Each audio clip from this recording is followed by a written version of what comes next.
Shout out, Joshua Alim and Megalab shout out. Go Warriors!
starting lineup, we both liked him because of the energy he brings. On a 1 o'clock start time, you need that. And he gets under the opponent's skin, and he's smart. He has a high IQ playing this game on both ends of the floor. And, those stats, you say, oh, he only has 8 points, 3 rebounds. But it's been impactful 8 points, 3 rebounds, and whatever else he has in this game. And he's doing a lot of the little things, setting great picks.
Warriors player since Ricky Berry and team.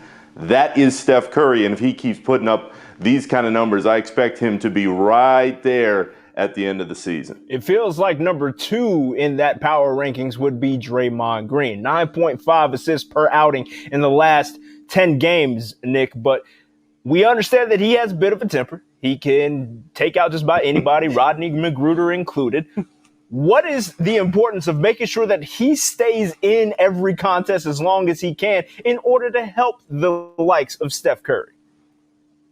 It's crucial because anything the Warriors want to do, you have to have Steph hitting shots, and Steph is at his best, as we know, with Draymond next to him. And everybody wants to focus on what Draymond doesn't do anymore. He doesn't look to shoot. He doesn't have confidence in that outside shot the way he did a few years ago. But here's what he does do. He's still one of the very best defenders in the game, and he's the guy who sets the tone for everybody else offensively. You're not used to seeing point centers play the way that Draymond does, and in so many ways, that is exactly what his role is for this group. So Draymond being on the floor, being able to control those emotions, that is of the utmost importance to a Warriors group that is not going to win if he's not there playing well, and if Steph isn't there knocking down shots all over the place. Speaking of not winning, Nick, let's flip to the other side here. The Pacers are trying to snap a losing streak. Why doesn't Domantas Sabonis get more love? He's a walking double-double, and I'm sure you just heard the All-Star snub battle that we just had. This year didn't get the love, and he seemingly doesn't get the love on a national stage. Is there a reason why? Yeah, well, we've been talking about this for about 3 decades now. Indiana just does not have the juice that all these other teams do. I feel like we've gone back in time. We're watching the 30 for 30 with Reggie Miller. Indiana is just kind of stuck in the middle of the country. They don't get the attention that that team deserves sometimes, and certainly Sabonis playing the way he has this year, but guys, playing the way he has been the last couple seasons. Sabonis is turning into one of those players that you can count on every single night to put up the numbers that that team needs to win. So when you look at snubs, he's right there. But the reason that he's not getting that attention is because there's just not a lot of focus on the Pacers. And this is a problem that organization has had for years.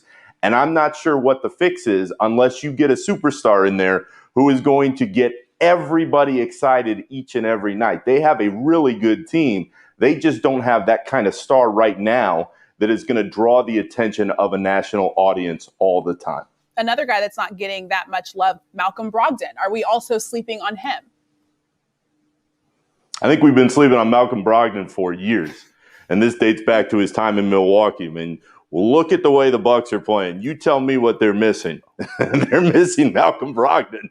And if they had paid him, maybe things had turned out a little bit differently in the last couple seasons. But Brogdon is as solid of a player as there is because you know what you're getting from him every night. And he has been that stabilizer for this group. This is a really tough team. They're well coached. They know where to be on the floor. Miles Turner has had another big season as well at times. This is a team that could make some noise in the postseason, but this is a team that badly needs that one more guy to get everybody focused on what they do. But Brogdon, I've been a fan of his for a while, and his game continues to speak for itself. All right, that game's starting right now. Thanks so much for joining us, Nick. Thanks, guys. All right, like I said, it is currently 7:31. That means if you're watching in the app, you should go on and authenticate, watch the game right here. And if you're not, go on and turn your TV to ESPN. I guess we'll just see you next Wednesday. And I'm breaking my streak of predictions. By the way, Pacers are going to win. I'm like 0 for 6 this season, but hashtag fade Gary. By the way, Gary bet me that I wouldn't do this. $100. Thank you guys. See you next ago. week. What? You owe me $100.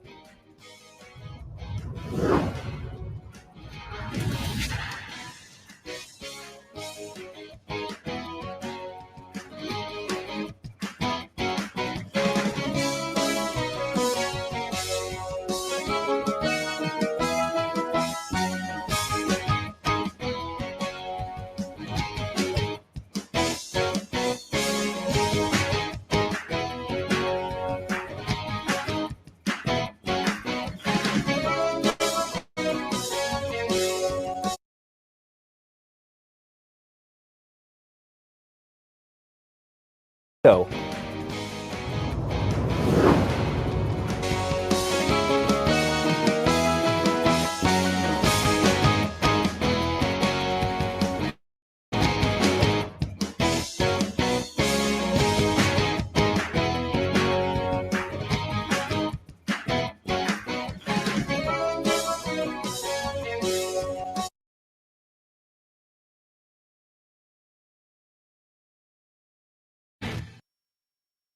And another season of the NBA on ESPN is underway. Let's go! Deep three. Tyler Hero. Oh, he hit it. We have a liftoff. Leonard.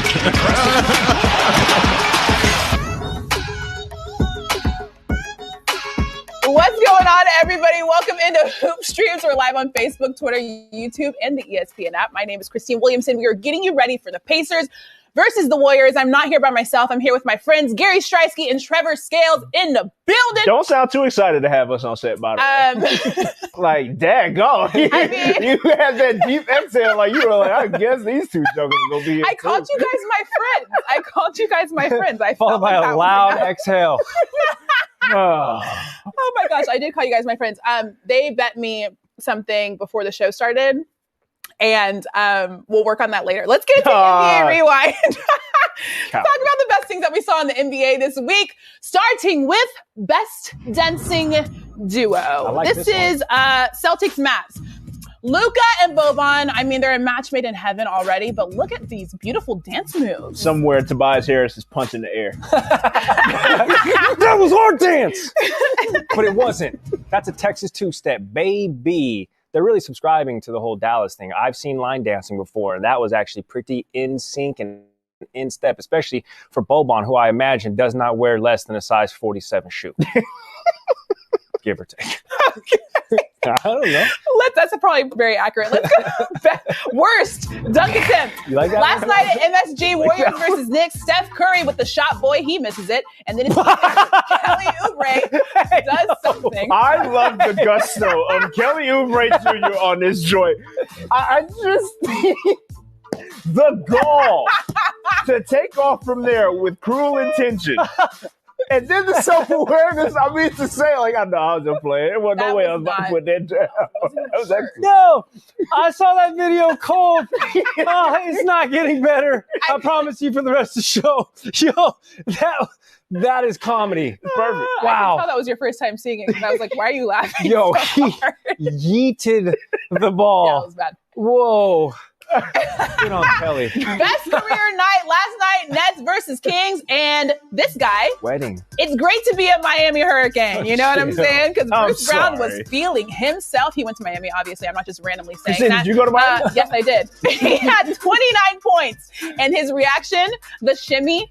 I think he took a page out of Steph Curry's book with his shimmy after. And also just the fact that somebody had to tell him, hey, bro, why didn't you get 30? 1. And 2, that's a career high, by the way. It was twofold.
After an unexpected break, it is so great to see Malcolm Brogdon in the blue and gold back at Bankers Live Fieldhouse. We are counting down to tip-off. Pacers and Warriors tonight on Fox Sports Indiana. The Pacers have played 4 overtime games this season. They are 3-1 in those games. In each of those 4 contests, they have been led late by Malcolm Brogdon. A good way to start our pre-tip-off discussion with Eddie Gill, because Malcolm Brogdon is such an important part of this team and takes us back to the last game. It was at Minnesota last Wednesday when Malcolm Brogdon in an overtime game stepped up once again.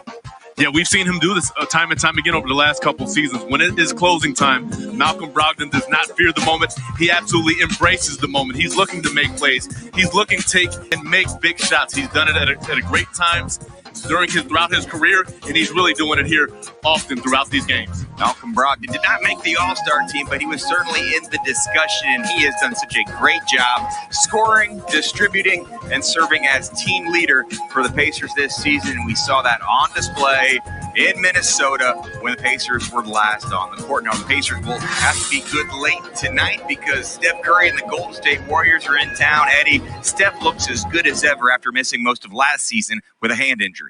Yeah, he's a guy who's an MVP, a former MVP, but he's looking at like he's playing beyond that level right now, scoring the basketball with great ease right now. It's not a one-man job when you're facing a guy like Steph Curry. He's a generational player. It's going to take a collection of players to stay in this space, make him play in a crowd. Once he crosses half court, he is in range, so it makes it that much more difficult because he has that much more area to play with in terms of shooting the basketball and getting to the rim, making plays. Our big matchup is brought to you by Ascension St. Vincent, listening to you, caring for you. Malcolm Brogdon, Steph Curry. What does Brogdon have to say about the matchup? Matching up with him, he's good. You know, for me, I'm gonna try to apply as much pressure as I can defensively. Then offensively, you got to make him work. You got to wear him down. You can't just let him rest. On one of our bad on someone that's not creating as much. You can't let him rest. You got to run him around. So whether or not he's guarding me, whether or not he's guarding Justin or Doug, you got to run him off screens and make him work. Steph Curry and the Warriors played last night. The Pacers should be well rested. Any other keys, though, to defending Steph Curry tonight? I think, again, stay in his area, make him play in a crowd. Justin Holiday, I think, is a guy who can really have a tremendous impact with his length and his ability to move laterally. But I really love the point that Malcolm Brogdon there. Make him work on the opposite end of the floor, put him in a lot of pin downs, pick and roll situations, make him guard as well. We saw a lot of different defenses used against Curry and the Warriors in January. He only scored 20 that night. Of course, it doesn't hurt to have Miles Turner swatting shots near the rim. Chris and Quinn talk about that with a tip-off right after this.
The other guard, 6'3" from Davidson, 30, Stephen Curry. And it's the Golden State Warriors.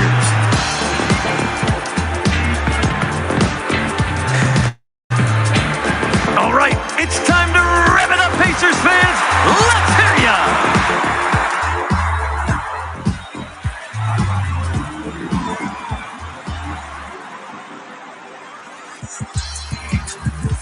Step it up, always take the risk, living life.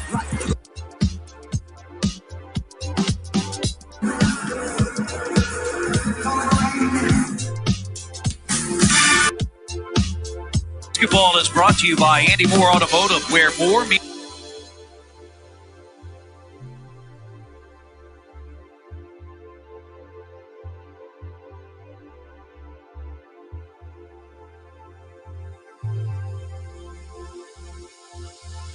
Downtown Indianapolis on a Wednesday night, the Pacers and the Golden State Warriors.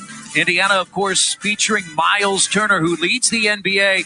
Quinn in block shots. He is 6 shy of 100 for the season. You know, you want somebody on your rim, your team that can protect the rim, and he can do that. I mean, I think he does a terrific job. He gets over. He recognizes when his teammates are in trouble. The uncanny ability to get the shot right after it leaves the opposition's hands is strong as far as this team and Miles Turner. Time for our Taco Bell take. He had 4 blocks last Wednesday in the win at Minnesota, and you can see he leads the league in block shots. 12 times he's had 4 or more, 17 times he's had 3 or more. Miles Turner and the Pacers get ready to play a game after a week off. It's the Pacers and the Golden State Warriors. We'll have the first quarter coming up on Fox Sports Indiana.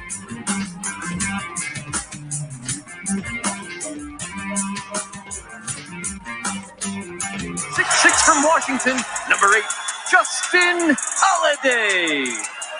And at the other guard, 6'5" from Virginia, number 7, Malcolm Brogdon.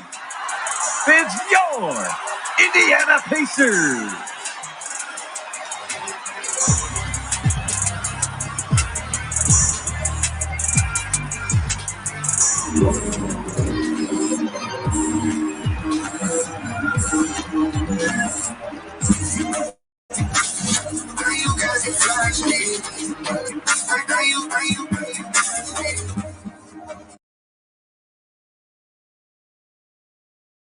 So you're going to have to play without fouling.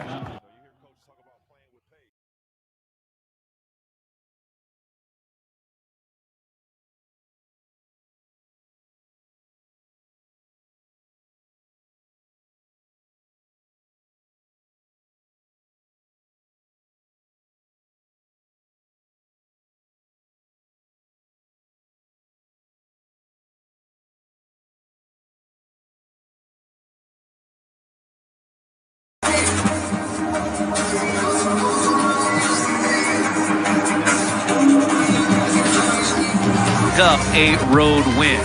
For Indiana, Doug McDermott, Domantas Sabonis, and Miles Turner up front. Justin Holiday and Malcolm Brogdon, the starting five. Indiana 15-14 on the year, just 7-9 here at home. For Golden State, it's the fourth and final game of this road trip. They won last night, 114-106 in New York. Wiggins, Green, Looney, Kelly Oubre Jr., and Steph Curry. And the good news for Golden State and head coach Steve Kerr, they've got their two big guys back. Looney, sixth year out of UCLA, and their rookie James Wiseman, who will come off the bench, Quinn. They had missed 10 and 11 games with some injuries, so they'll have some size to go against Miles Turner and Domantas Sabonis. Well, they'll have their full complement of players because they still haven't played a lot, and I think that's going to be a bit of a challenge. The two guys on the floor that give me the most headache is just one, Draymond Green, because he's such a winner, and obviously Steph Curry. 12 assists last night, Green. Wiggins gets in the paint and missed it, and rebounded by McDermott. So you can see they've got Wiggins matched up, so they've got size on Brogdon. And you're going to, I think you're going to see more and more teams that like this coming out as a play. Do that. McDermott misses the three to start. Back in the starting lineup. Remember, he missed a game. Here's a long three by Curry. It's no good, and Sabonis has the rebound. The thing that would worry me the most if I'm Coach Bjorkgren is the speed that Golden State may play with, Chris. If they'll get it up and down, and you've got to be able to match it. Justin Holiday shooting 42% from three-point range on the year. 5 straight games in double figures. He's guarding Curry. Oubre misses, and Sabonis glides in for the rebound. Coming in off that triple-double at Minnesota last week, and he's called for the offensive foul. I don't see him complaining, so he must have known that he got himself in motion as he's delivering the ball. You cannot be in motion and deliver the ball off of pick and roll. Inside, and Turner is guilty of the foul as Wiggins has a chance to tie it. The interesting part of that, and maybe it's because Draymond Green. Watch what Draymond does. He gets it, he advances it, and Miles Turner has to come over late. And this is one of the challenges I see with the Pacers, Chris. They put Miles in a tough position all the time to get those blocks by not staying solid defensively. So a three-point play for Wiggins, and now the Pacers' two big guys each have a foul, Sabonis and Turner. Pacers in their icon uniforms tonight.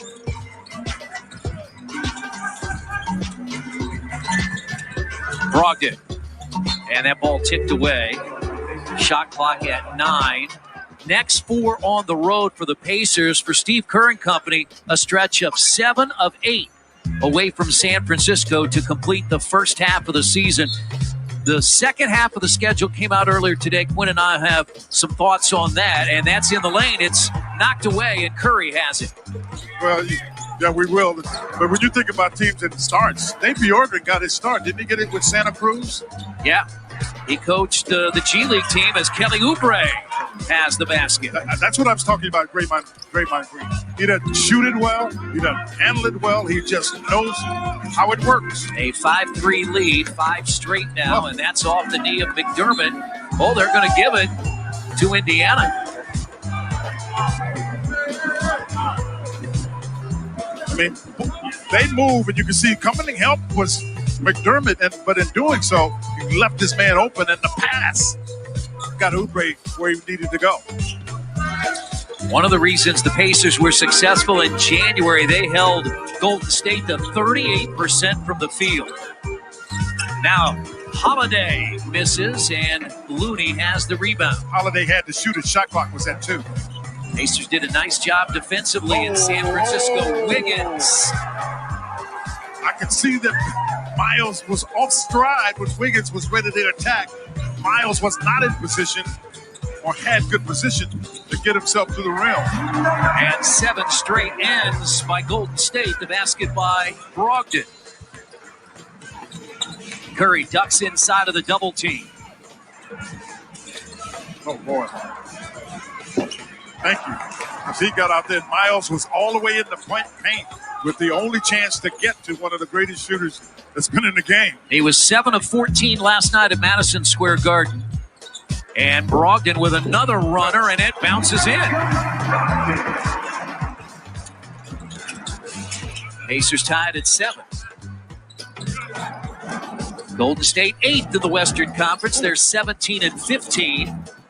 Good defense. Oubre missed it. Partner, that's great defense. I agree with you. Never hit the rim. And Turner has it. Chance for the Pacers to go back in front.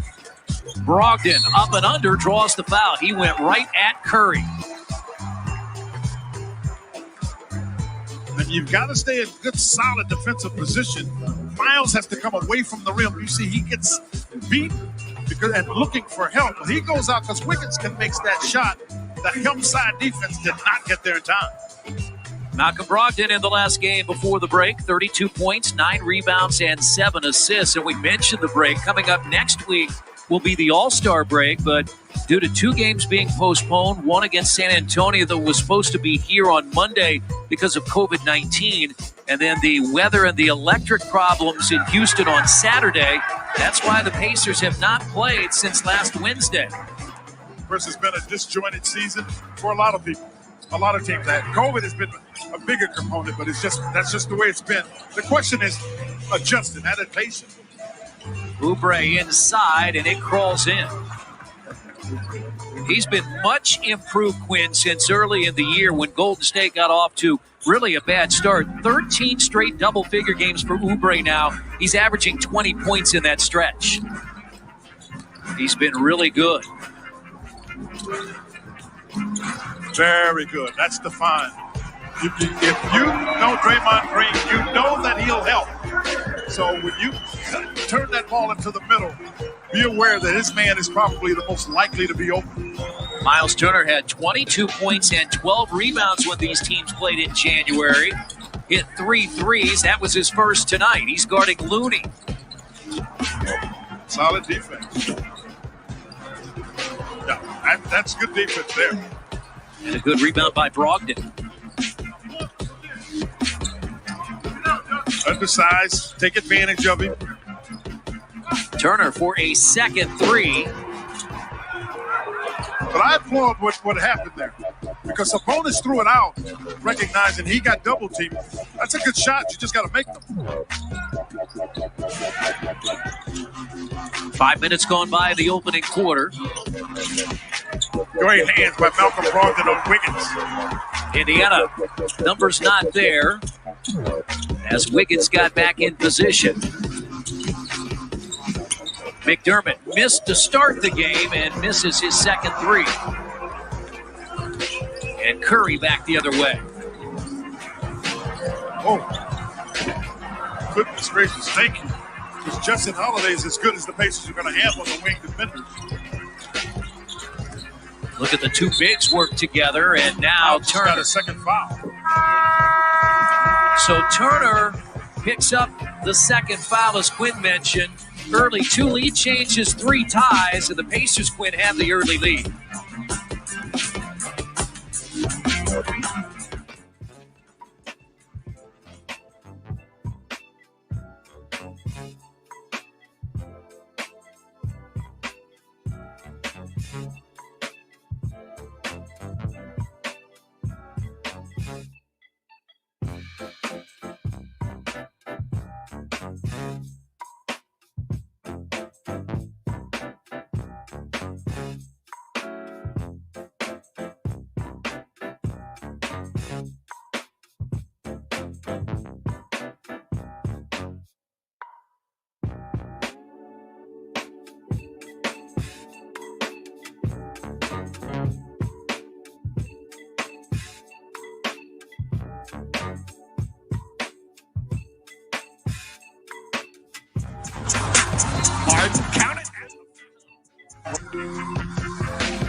is gold. Achilles and his kids.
What the opposing team's top scorer is able to do. And so much of the time we've seen a guy like Justin Holiday get that assignment. Now, I asked Justin Holiday last week before another tough matchup, I believe it was Zach LaVine, if he likes to guard those kind of players. He said sometimes Malcolm likes those guys, but if I guard them, it lets Malcolm have to not exert so much energy. So think of chasing someone like Steph Curry or Trae Young or even Zach LaVine. I like to do that. You're seeing right now, he takes this challenge, but we'll see different schemes, defenses. It won't always be Justin Holiday, but he might be the primary defender on Steph tonight. There he is guarding Curry right now with the shot clock down to 8 with help from McDermott. Oh, my goodness. I mean, the thing that Golden State did better has done so far this time they've passed the ball better. They cut before. They just couldn't make the passes. So the Pacers are going to have to defend that. Turner stays out on the floor with 2 fouls. And now Sabonis works inside against Looney with a right hand and his first basket. Play the power game against Looney. Kevon Looney missed 10 games with a left ankle sprain. They've got Wiseman up, Chris. Oh, he double dribbled. And Curry throws it away. That's why the Pacers get it. I mean, not just fortuitous. He double dribbled. I mean, when you get a chance, pound him in there. You can see Looney is defenseless against Sabonis in the paint. So get him the ball down close to the basket. And so Wiseman, the rookie, comes in. That's knocked away. Brogdon is going to chase it down. That was off of Bazemore, who has come in for Golden State. Brogdon shoots it and misses. Kent Bazemore is in off the bench. Wiseman, the rookie out of Memphis, is in as he catches it out to Green. Wow. And Curry has started 0 for 4 and 0 for 3 from three-point range. And we will take it. You can see the size they put on. Like Kelly Oubre is about 6'7" with long arms, and he's now guarding Brogdon, and that's the way they're looking to guard him. Extra pass. Brogdon is open for 3. And Bazemore on the run for Golden State coming off the bench. Lobs it up through the hands of Wiseman.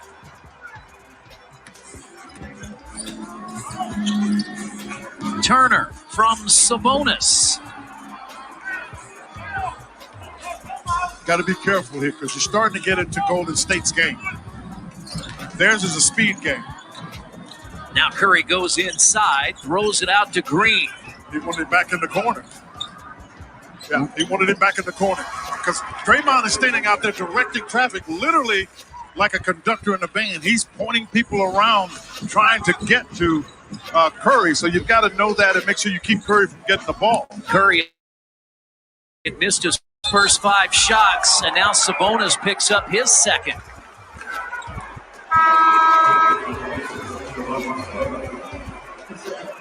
I mean, Steve Kerr has a guy on the floor. Watch Draymond. He's directing traffic, trying to make sure they get an opening to get it out there to Steph Curry. So you have to know that if Draymond is directing it, you got to get a chance to see what's going on and who can help.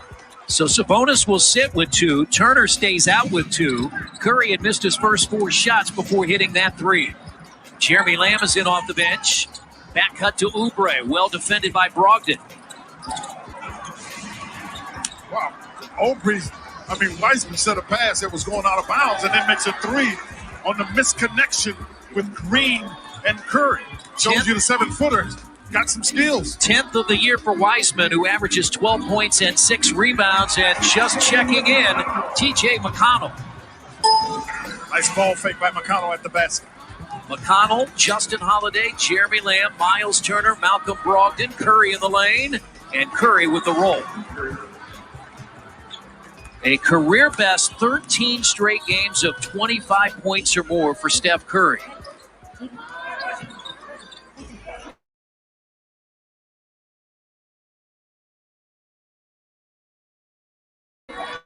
Miles was not in position. Pass goes to Oubre in the corner for 3, and it's way long, but the long rebound. Good hustle by McConnell. He got it. Great hustle by T.J. McConnell. And we'll head to the break. A timeout as the Pacers have the lead. And they'll have possession when we come back on the hustle play by McConnell.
But the cut was sensational.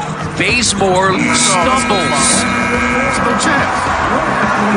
So a nice little run there by T.J. McConnell as the Pacers fell behind by as many as 7. A basket and an assist, and the Pacers down by 3. Our AT&T Fiber Fast recap. Golden State after a quarter leads 25-22 on Fox Sports Indiana.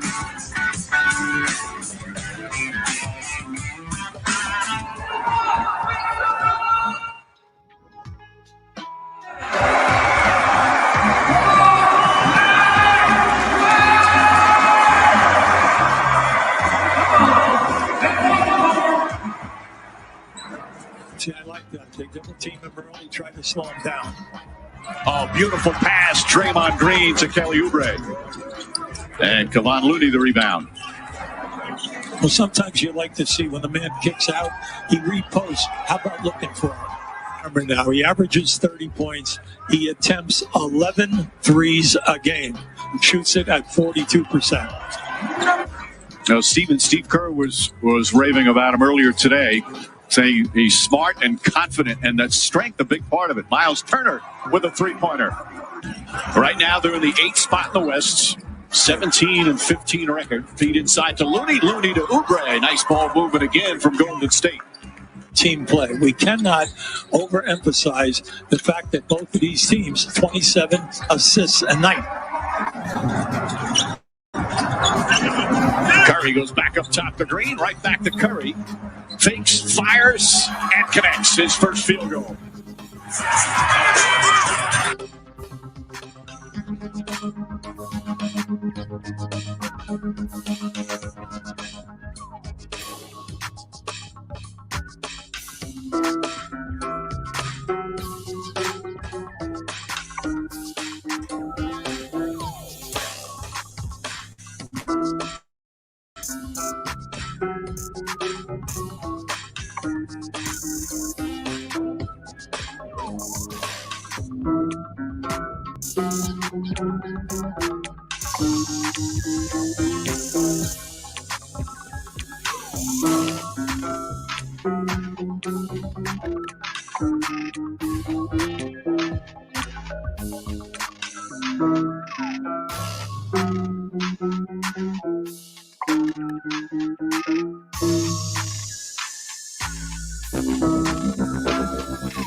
The Pacers led early by 3, Golden State by 7, and then T.J. McConnell went to work, Quinn. Well, he did an outstanding job and seeing his teammates, and that's the most important thing.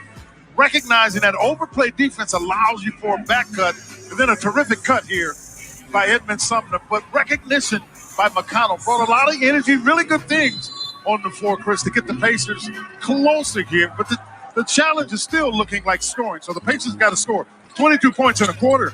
That's not going to get it done. No, not against Golden State. They average 114 per game. Sabonis is in and left it on the rim, but a foul out front. As Sabonis got raked. And free throws now for Sabonis.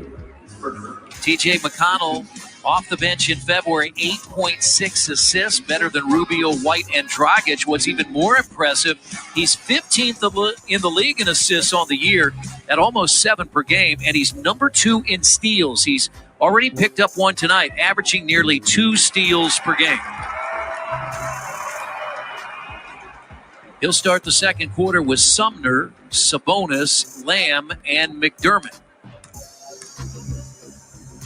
Changes now for Golden State. We did not see them in the first quarter. Eric Paschal, second year out of Villanova, wears number 7. Brad Wanamaker has the ball, and Damian Lee. Paschal is a good offensive player. Damian Lee is actually the brother-in-law of Steph Curry, but he's a terrific shooter. What a pass by McConnell and a cut. Always moving is McDermott.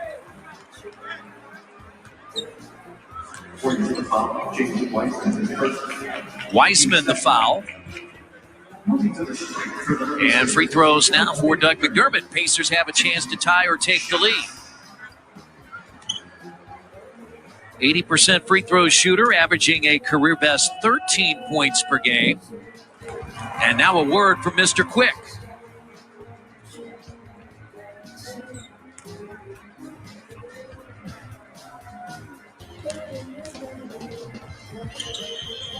Eight straight points by the Pacers, and they have a 1-point lead.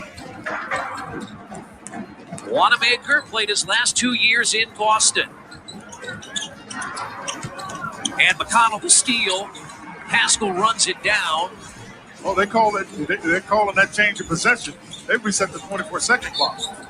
And Paschal on the drive is bumped on the pass by Jeremy Lamb. But good effort on the part of McConnell. But when he gets it, he has control of it, and that's actually the right call because this control by virtue of a pass. That's what they determine as control. I wouldn't have, but the officials did. And that means each team is charged with a turnover. Both teams had 5 in the first quarter. Both teams shot below 45% in the first 12 minutes.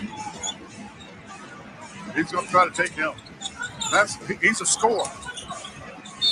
Yeah, he's a scorer. So he's going to try because he's got broad shoulders and he's just bigger than Jeremy Lamb. And it's hard for Lamb to keep him from going to the basket, which means he needs to get some quick help from his teammates. And Lamb has picked up his second foul.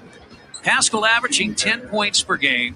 4 of his last 6 in double figures. On this road trip, he had 5 in Orlando, 16 in Charlotte, 8 last night against the Knicks. Get game ready and grab the newest Pacers gear at the new PacersTeamStore.com or in person at Bankers Life Fieldhouse. Don't miss tonight's game night special. Pacers Big Man long sleeve t-shirt, just $15. Check it out at Pacers.com/game night special.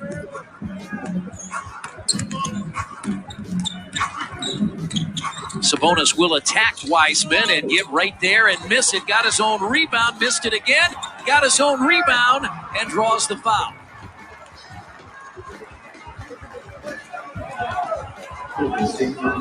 He's already at the line, and he'll shoot 2. Well, getting the ball on the glass is one thing, but continuing to pursue it is one of the real strengths of Sabonis, and it gave him an opportunity to get to the foul line. 71% free throw shooter, 21.5 points, 11.5 rebounds, and he has become the first player in NBA history to average 20 points, 10 rebounds, and 5 assists and not make an all-star team. Now, we know how, Quinn, the East a little bit more loaded now, especially with James Harden and Kevin Durant now in the East. The same in the West. Chris, they're really good players that didn't get there in the West, too. I mean, I thought Sabonis had a really legitimate shot at making it, but it's kind of one of those things. It begs the question, who do you take off? Yeah, good question. I mean, that's really what you have to kind of look at. But I definitely thought he played well enough. Well, we highlighted that early with Vucevic and Julius Randle, who both made it out of the Knicks and the Orlando Magic. For more, let's go to the Indiana Farm Bureau Insurance Sideline with Jeremiah Johnson. Nate Bjorken have been saying all week that Domantas Sabonis deserved to be in that All-Star game. So he told me before the game that last night he called Domas and said, though, that Domas took it very well. Sure, he wanted to be a part of that All-Star game, but said he's a team player. He didn't pout. Quickly into that conversation was Domas talking with Coach Bjorken about how they could attack Golden State, how they could get that win. But Nate Bjorken did not pull any punches. He seemed very disappointed, saying Domas deserved that spot. Nothing against the other players, as Quinn mentioned. You've got to take someone out, but he thinks Sabonis deserved one of those spots. Threading the Great needle. catch, because that ball got tapped twice. That's tipped out to Lee, and now Wanamaker on the run for Golden State. Well, the Pacers have done a better job, in my opinion, Chris, in getting back. If you get a pick and roll on the weak side, you got a 7-footer. You got to always be aware of him because they then tend to throw him the lob. McDermott turns the corner. Show and go to Sabonis, and a trip to the free throw line again. Yeah, Wanamaker came from the backside and fouled. I mean, the pace is faster when you're running the offense. Hard for the defense to react appropriate the way they want to react, but because that quick action, recognition, those two just seem to have some chemistry, Chris.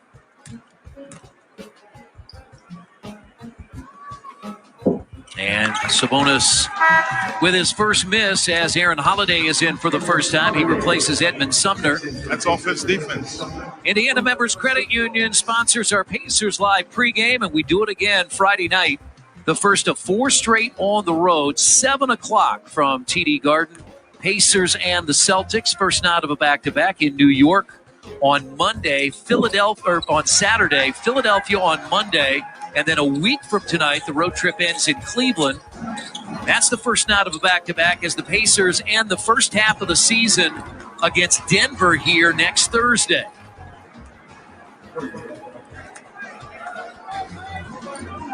Aaron Holiday, 2 really good performances off the bench and 2 come-from-behind road wins in Atlanta and at Minnesota. And last Wednesday, he had 15 points.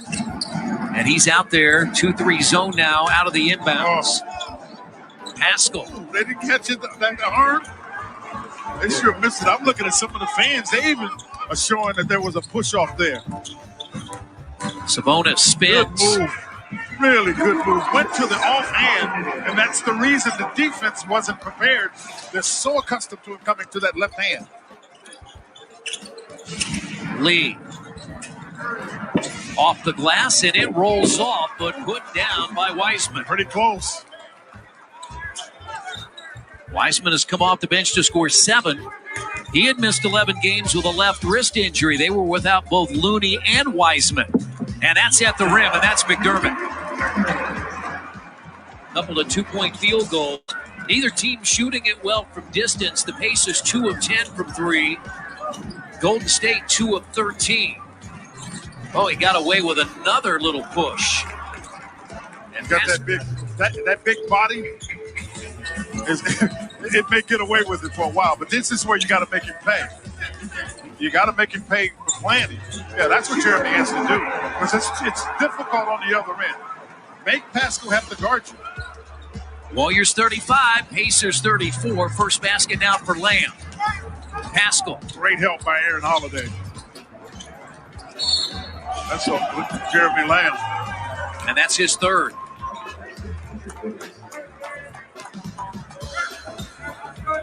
A really good job here.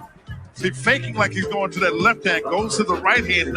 Pascal can't get that. Wiseman is trying to keep himself from picking up a third foul, but a good job coming back the other way. You got to know Wiseman with that length. It's going to be around the basket. Malcolm Brogdon is back. He had 6 first quarter points as Lamb heads to the bench. He picked up his third foul.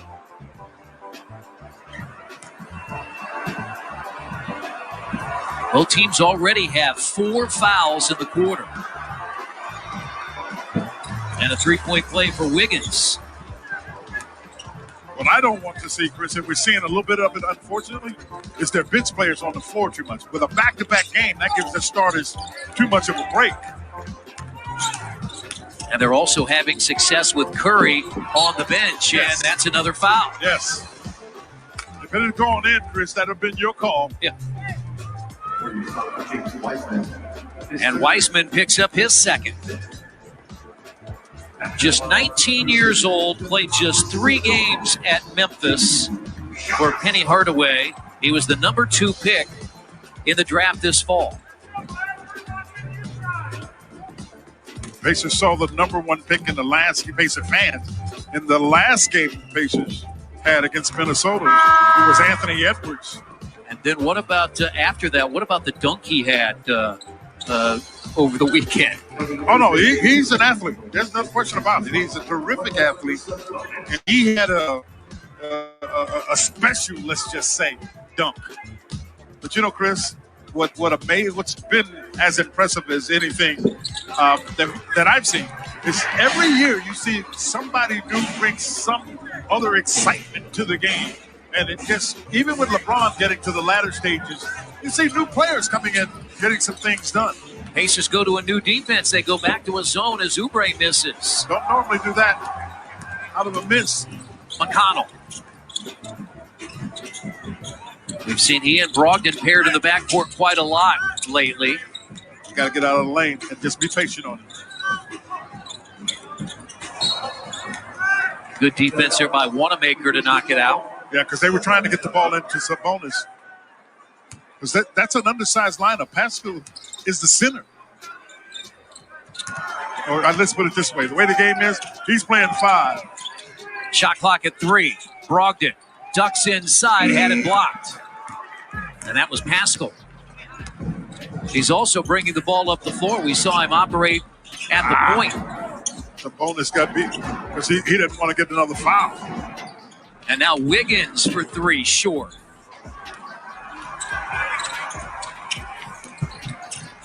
Out to Brogdon from McConnell for 3.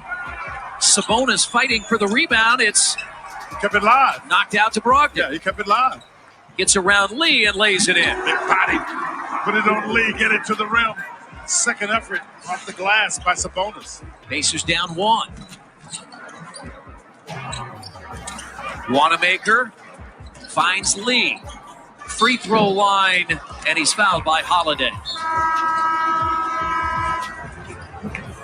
Malcolm Brogdon had 32 points in his last outing last Wednesday at Minnesota, already with 8. And the Warriors lead the Pacers by 1.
scored 41 points. Most impressive, the Nuggets had just one turnover in that win against Portland, and DeMarcus Cousins waived by the Houston Rockets. It'll be interesting, Chris Quinn, to see where Boogie lands. A lot of reports out there. This is an interesting time of the year. The trade deadline, of course, later in March. Contracts become guaranteed for a number of players, so some of them have been cut this week. Quinn, you'd have to believe that Boogie has shown some stuff this year, played very well here at Bankers Life Fieldhouse against the Pacers, that one of those contending type teams may be interested in having him off the bench. I don't think that, I'd be shocked if anybody that's not contending would take him, as you take a look there at Klay Thompson, because to your point, he was effective. So much so, I mean, they were expecting Christian Woods to be a bigger part of the team, but he's been hurt. What was starting to happen is his cousin was taking away minutes from other people, and he's not in their long-term plans. McConnell fell down, but Sabonis helped bail him out. Did a nice job coming to help to bail him out. There's the double. Sabonis to Aaron Holiday for three. Very simple. If they're going to double, get someone centered, and the center that can pass the ball is preferable in Sabonis. And the Pacers have tied it at 40. Nearing the halfway point of this second quarter, Wiggins off the screen, and it goes off the rim to Sabonis. Pacers looking to regain the lead. The 7 lead changes, 8 ties tonight. Oh, what a play by Sabonis. Really nice touch. He's the first in double figures on either team. Sabonis has 11. Golden State getting ready to put its starters in, and a foul out front. It's on McConnell. And again, both teams are in the penalty. A really good read. Get it there. See the collapse on the defense. Long closeout. Can't get out to the three-point shooter. Tough hands. Keep it up. Soft hands. Nice job by Sabonis. 5 assists for McConnell. 21 times he's already done that this year. Wanamaker to shoot free throws. Curry's back in. Green also. Curry had 7 first quarter points, 5 rebounds, was just 1 of 6 from three-point range.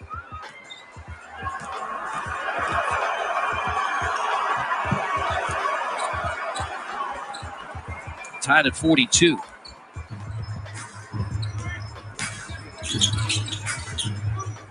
Pacers have the 3 guards out there. McConnell, the handoff from Holiday. Here's Justin Holiday.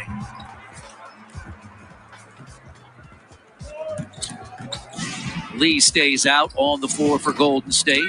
He can make shots. He's coming back out in the corner. And Sabonis did the right thing. He chased him out there. But you could see the ability to handle the ball by Curry. It's tough because they do it right off the – there is no stoppage in their play. That's no good by Justin Holiday, who won a ring with Golden State back during the 2014-15 season. Curry, quick trigger, and misses. Pacers have escaped a cold start by Steph Curry, but still Golden State has a 2-point lead. And now a foul on Wanamaker. That's his second. You can see right here, nice job by Sabonis, but he's got to stay down and understand that Curry can handle the ball. But he's such a tough cover because he can make the shot. So you close on him, he has the ability to get to the basket. Need better weak side help to cut Curry off. Next Thursday, the Pacers welcome Nikola Jokic and the Denver Nuggets to Bankers Life Fieldhouse. Get your tickets to cheer on the blue and gold by visiting Pacers.com/tickets. In the month of March, just 4 home games. All are on Wednesdays. And when, as you look at the second half of the schedules announced today, after tonight, 12 of the next 15 on the road. Now, the Pacers have been pretty good on the road this year. Oubre, baseline, and that's a foul. Oh, tough call. Oubre never got his feet up, so he ended up traveling. I thought they call a foul. As you can take a look at the second half schedule highlights, Chris. Yeah, 3-game road trip starts March 12th at the Lakers, at Phoenix, at Denver. 6 of the last 8 at home, and the season ends May 16th in Toronto. Oh, you mean Tampa? Yes, in Tampa, and that will be the second of a back-to-back because the final home game of the year, the day before, the Lakers are here. Oubre and the Warriors have a 2-point lead. Speaking of the Lakers, they play the Lakers on Sunday at Staples Center. 10 now for Oubre. He's in double figures and the first Warrior to get there. They're switching. They're almost on the zone. They switched the front 3 players because Brogdon was ready. He was guarded by Oubre. He's now being guarded by Looney, and Green had picked him up. Brogdon. Nowhere to go. And now Good Sabonis, basketball. yeah. Really solid basketball. One of the challenges the Pacers have, Chris, without having the 2 starters on the floor that are hurt, you don't have anybody to drive and kick to get some bonus easy baskets. Curry saves it, but right to Sabonis. This is some good defense. And the Pacers will keep it as Draymond Green got back to knock it away. I mean, really good job here. Just you could see drawing the defense by Holiday allowed an easy bucket for Sabonis. One of the things, Chris, quite frankly, we just don't see a lot of. And now Wiggins comes back in as Lee leaves. 3:50 to play, second quarter. 9 lead changes, 9 ties. Miles Turner's back in there. He and Sabonis each with a couple of fouls. Turner on the dribble. And that's knocked out by Sabonis. He's pleading to the outside official, Matt Myers, but it will stay with Golden State, and Steve Kerr utilizes a timeout.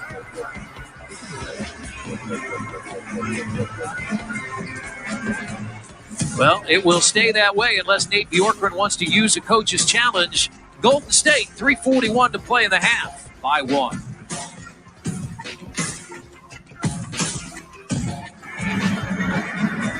All right, so it is time to play defense.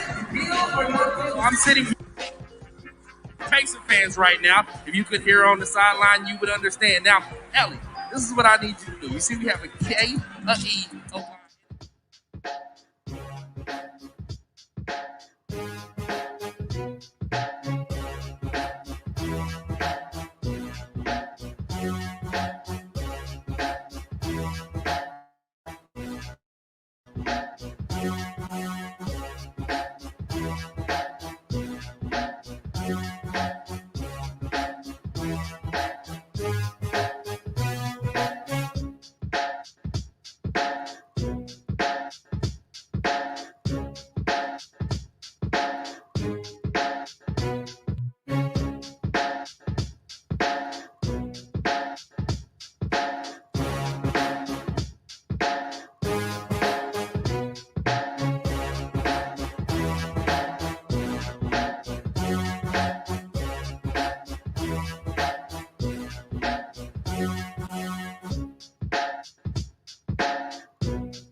hits it. Well, partner, it's relatively tough, except for he's putting it up over Aaron Holiday, and he's 6'7". Shot clock was winding down. Wiggins in double figures with 10. Aaron's got to make himself an offensive factor if he's going to be on the floor. Sabonis. And he got it. Somehow. Still got it to go. 15 for Sabonis. He has 13 in this second quarter. Green. Turner was late to come over, partner. Didn't want to pick up that third foul. But I tell you what, you got to come over at that point. 3 fouls in the second half is really nothing. Here's a jumper by Holiday, his second You field got the goal. message. You can't be out there and not be a threat on offense. He's got 6 off the Indiana bench. Splitting the defense, the Holidays is Curry, and then he missed. He had both Holidays on each side up in the air, and a drive and a score by Brogdon. Packed early, got an easy basket. 10 for Malcolm Brogdon, the second Pacers player in double figures, and Indiana by 1. Oubre all alone on the baseline, goes inside, he missed it.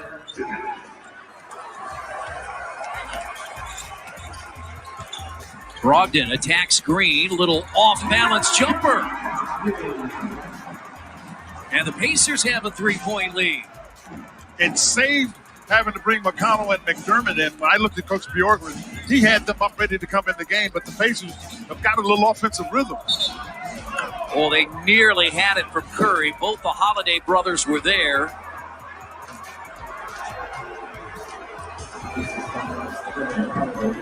I mean, you got to look to make yourself a factor in the game. They now have to be able to attach to Aaron Holiday, and Brogdon looking to get to the basket. No shot blockers of note on the floor for Golden State. 6 straight Indiana points. Curry tries to end that, and he does. 94% free throw shooter, number 3 in the NBA. A career 90%er. He's in double figures with 10. Chris, his brother Seth is a pretty good shooter, too. He is. Just as an aside with Philadelphia.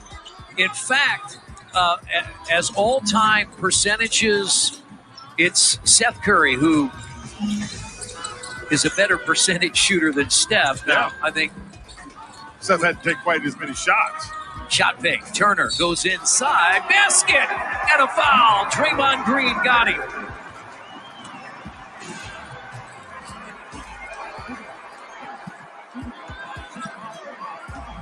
Miles Turner gets himself going toward the basket and shoots it off the top of the backboard, coming out that corner and gets it to go down with a foul. And it's on Looney. He got Green in the air, so Looney picks up his first, and the Pacers have a 4-point lead. On a night there are more fans in the building than we've seen as Curry gets to the rim and banks it in. I think he got popped in the eye, too. He's slow getting back. You got an opportunity to attack. And Sabonis had it popped away, and now a loose ball. Looney and Sabonis. I love the fight because he actually had lost the ball because Looney popped it free, but Sabonis wasn't letting it go. Steph Curry is talking to crew chief Tony He got Brothers. popped in the eye. And the question is it one, does he have contacts in? He is shaking his head.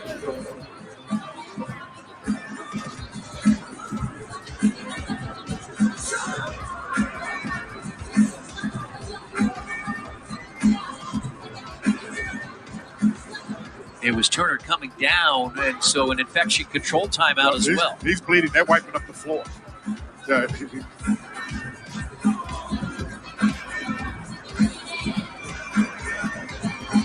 If you watch when he comes down, when Miles comes down, that right arm comes down right across. It rakes Curry across the face. Unintentional. Basketball happens. Just happens sometimes. And so Curry has it plugged up and says he's ready to go. 58 4/10 to play first half. 56-54 Indiana by 2. Coming up on the ChooseYourChevy.com halftime show from the loft in the Enter Pavilion, Jeremiah Johnson, Eddie Gill will have first half highlights and analysis. Our ChooseYourChevy.com halftime show. When you look around, it is good to see, more fans here in the building, and it's going to better atmosphere, partner. It is much better atmosphere. Well, think back last Monday because of the snowstorm, no fans, right? In Chicago. Sabonis won the tip, but Oubre was in the right position. Well, yeah, and unfortunately, he did not see Curry run his free. Curry inside, missed it, but Looney there tipped away. Curry got the rebound, and his little teardrop good, and we're tied. Remember we talked offensive rebounds in many games? That's what that was, a failure to get the rebound after some pretty good defense. Great play by Holiday. Again, easy hoop for Sabonis by attacking the rim. 17 and 10, a first half double-double for Domantas Sabonis. Indiana by 2. If Looney comes set the screen, I'd surely go double. Both Holidays out there. Cutting is Curry and missed it. Looney got away with a push. Shot clock is off. Did it hit the rim? I guess it did. No, it hit the rim. Unfortunately, he got the ball in the right guy's hand because he wasn't going to get a shot off. In the corner was Curry. Well defended possession by the Pacers. Pretty darn good half by the Pacers, Chris. It was a struggle to get going and end up with 58 points. That's a good second quarter for sure. Well, you said it. 22 points after a quarter. That's not going to get it done. They got 36 in that second. And with that, the Pacers have a 2-point lead. 58-56. JJ and Eddie are next from the Fox Loft on the home of the Pacers, Fox Sports, Indiana.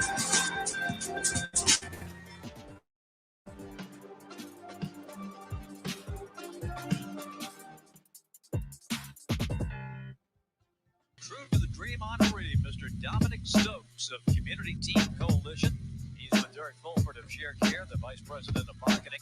Founded by Mr. Stokes in 2007, the program tackles important issues such as childhood illiteracy, peer pressure, and low self-esteem. It's a youth enrichment program, this Community Team Coalition, designed to generate the skills and motivation necessary for success in youths aged 8 to 8.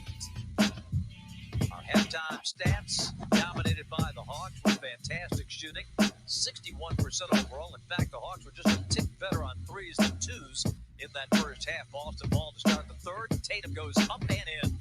He kind of muzzled Kevin Huerter down around the basket, and for a shooter and for a guy who scored, he got to see the ball go through the basket, get him a quick bucket, a nice post up or a free throw.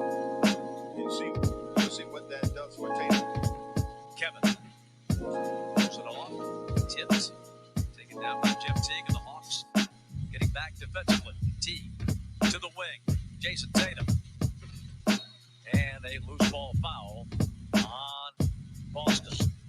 And it'll be on Tristan Thompson for the hold in the rebounding fray against John Collins. So many notes on that first half. Trey and Danilo, the first pair of Hawks teammates to score 20-plus points each in a first half since Al Harrington and Joe Johnson at 24 apiece in December of 2005. Turnover here.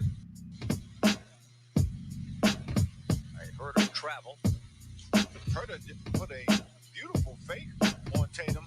Just kind of lost his footing.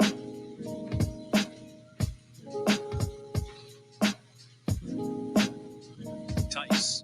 Boy, he was a non-factor in the first half. He was so impressive in Boston. Trey moving it up Teague. Out it goes to John for three. Good look. Good pass. It's good basketball. Brown kicks it out. Tatum. And a reach in on Tony Snell. See the Celtics trying to find something. You see they are showing just a little more energy, but they still can't find any offense. Well, Nick and Mike, you just feel like the Celtics at halftime said, okay, let's come out of the third quarter. Let's make a push. Let's see if we can get something going. They're trying to keep it respectable. And if the Hawks can weather this little flurry here, they'll salt this one away. Yes, Bob, and they're trying to go through Tatum almost every time down, going to their A game. Trey, rejected. But see, I'm going to tell you the reason why they got the block. Trey, he kind of slowed down just a little bit, and they were able to get their hands on the Strips the cord. Danilo Gallinari has his third three. World figure if there ever was one. Both teams now trying to get into the fast break game, looking for easy opportunities, but nobody can cash in. Two best layups in a row. And Brown and Tatum are the guys Celtics want to look to for offense. And Tice with his first foul.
Sabonis for three. Long rebound, McDermott. Step back. Best three. three-point shooter for the Pacers all season, in my opinion. I think McDermott has shot it well, but Justin Holiday has been equally as good, if not better. Oh, he has been, and he had a big smile because he only went 1 of 5 in the first half. Well, that's when the law of averages come back your way by then. Pacers enjoy now their largest lead of the night. It's 5. Again, Holiday won a ring with the Warriors back in 2015. Teammate to Steph Curry, Klay Thompson, Draymond Green. In his second season with the Pacers. Curry out of a double team, bounces inside to Looney. Help. That's all right. Great help by Brogdon. Looney couldn't get to the rim because Brogdon attached himself early to Looney, who has long arms but just not very strong.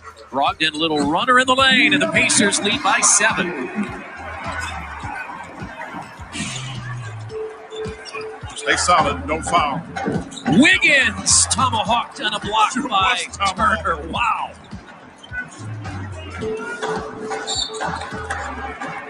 That's from behind. It's Holiday as Turner very nearly had another block. Well, if you come in the paint against the Pacers, you've got to know Miles has a great chance to get to it well timed. He puts it to the glass. This is not goaltending. That's his elite skill, his ability to block shots. That's why he leads the league in that category. 46 consecutive games with a blocked shot for Miles Turner. Wiggins with the first Golden State point of the half.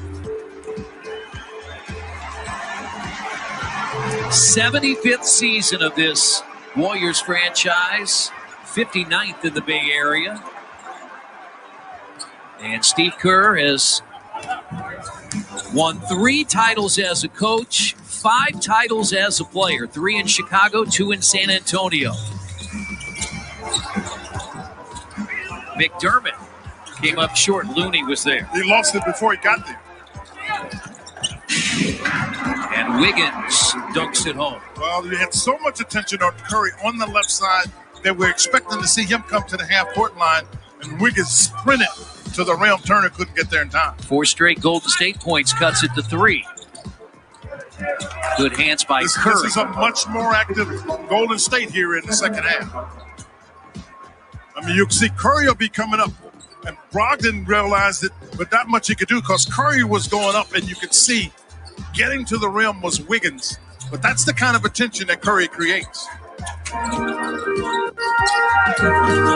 Pushed him out of the lane. He's got to get the shot up, but I don't know if they still have Brogdon saw it. Hit the rim. Pacers nearly had the rebound, but running out with it is Oubre. And that was recycled again by Turner.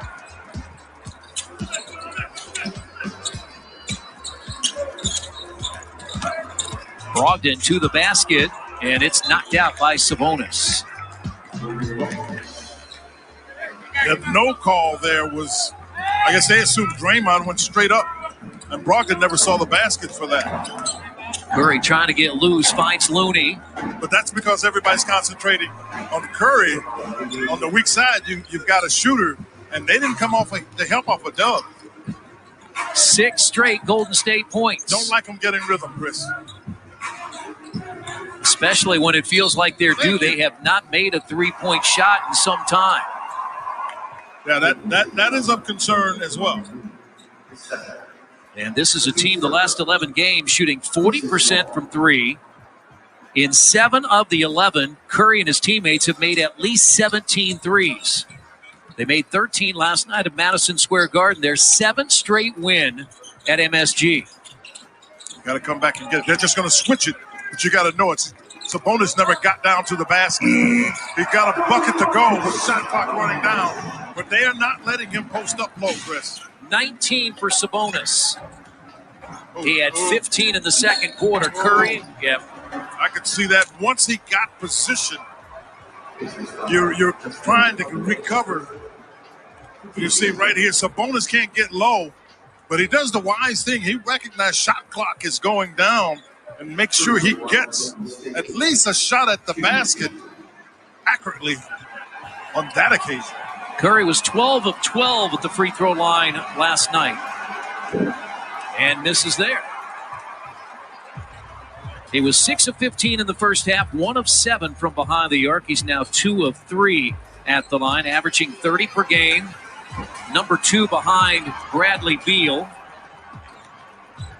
And the Pacers' lead is 2.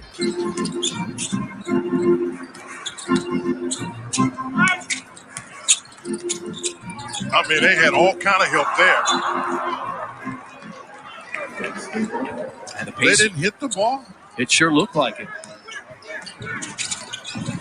8th Indiana turnover. First of the quarter.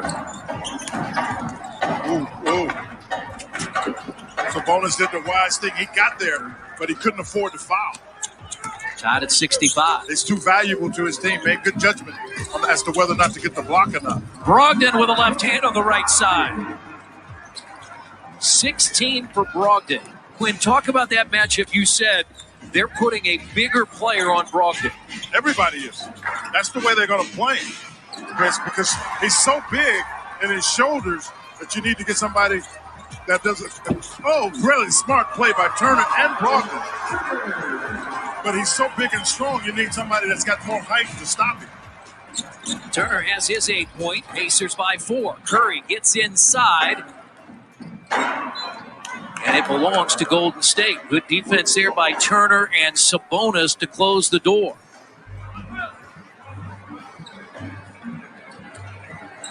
They'll go into that zone. You got to watch Curry. The person taking the ball in can be a problem. Holiday on him. They may just go box and one. They're basically going right out of the. Oh, gee. What a heck of a pass by Wiggins. Recognition slow on the backside of the Pacers. And Looney has his second basket. It's out of bounds.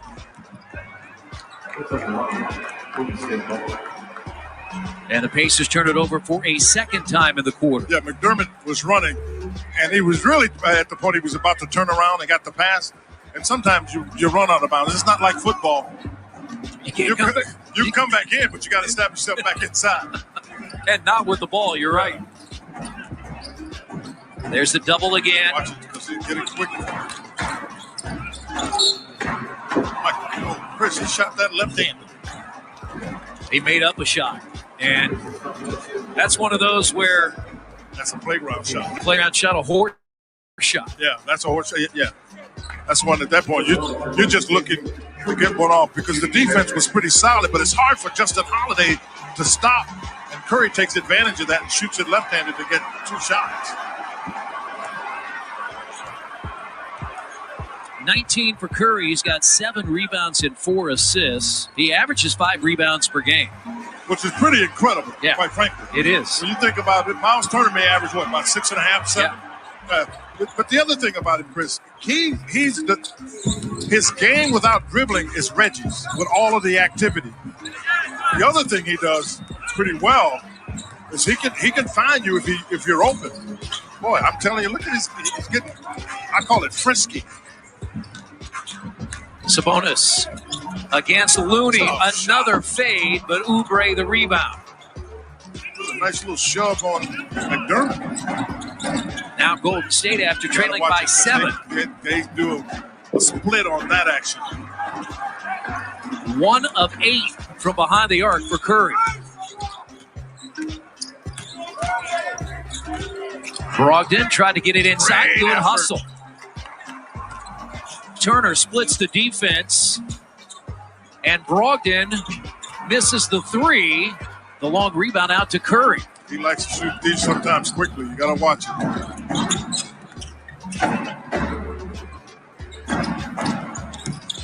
it. Pacers double team Curry, gets it to Green. Threw it right to McDermott. And then once again, we get the play we don't like. No, I don't care for it. We're going to head to a break. We have a good one tonight. 10 lead changes, 12 ties. We're knotted up at 69 on Fox Sports Indiana.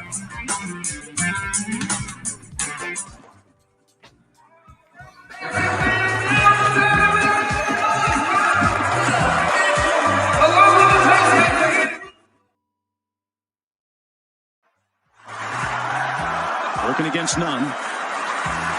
Lets the 3 go. Scores it! Steph with a huge dagger. Shooting night, Mark. 5 for 23 from the field. The question is, how many shots did he miss when it matters most? The answer, none. Steph Curry over Kendrick Nunn for the knockdown dagger shot. Mama, there goes that man. The 8-11 mark. They've had a ton of free throws. But the first field goal, long-range 3 from Curry. Oh, he's got it. Stephen Curry. And this is over a 7-footer. Look at this. Just backtracks for his 3rd 3 tonight. The productive, prolific hands of Steph Curry. In his bag, deep, like the tries are at the bottom. Performance here by Curry, Mark. Says the Paul George, allow me to have this dance. That's a big-time move. And in my opinion, it is rated PG. That's not fair.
Basketball is brought to you by Bell Tire, lowest tire price, period. By Menards. Save big money at Menards on all your home improvement needs. And by Forum Credit.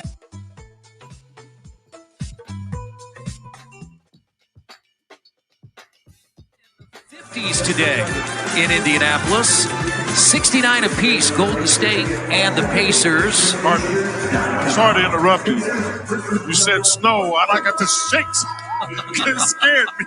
You said it started to melt. I calmed right down, but as soon as you said snow, I got a little nervous. We've had a lot of it. We've had more than we've had in some time. And the Pacers have the basketball out of the break. You saw T.J. McConnell is in, first time, second half. He'll join Turner, Justin Holiday, Brogdon, and Sabonis. And they'll help take some of the pressure off of Brogdon. Very good pass. Extra pass, Holiday for three. Well, that was well done. It just didn't go in. I agree. Kent Bazemore is in, and that's a bad pass. Knocked away, steal by Holiday. James Wiseman also. I'd say it's as good of a bad pass, but it's great recognition on the part of Justin Holiday. You got to attack now. And Sabonis mauled under there. Wiseman, Bazemore, take your pick. Chris, he's trying to figure out new ways to score. He knows that people are playing it, so he's looking to get some pump fakes to get to the basket, go to the other show, just show some things different. So, and I'm sure the staff is working with him because he's so left-hand dominant, and it's not atypical than most players. Their dominant hand is how they play. 5:28 to play, third quarter. And Sabonis has another 20-10 game, his 15th of the year and the 40th of his career. Pacers back in front, 70-69. They've won two straight in the series, ironically, both on the road. The last time Golden State was here a couple of years ago, Golden State got the win. Yeah, it looked like Steph Curry was in a video game. Bazemore lets it fly and hits a three. And Golden State is in front. Bazemore, 5 years in Atlanta, played last year in Portland. Curry read it the whole way. That was like a balloon. It was up in the air a long time. Curry with the pass, and it goes out of bounds. Now let's see. No, he was saying that it was the ball was going the other way. He's saying it was Pacers' ball. They're going to change it.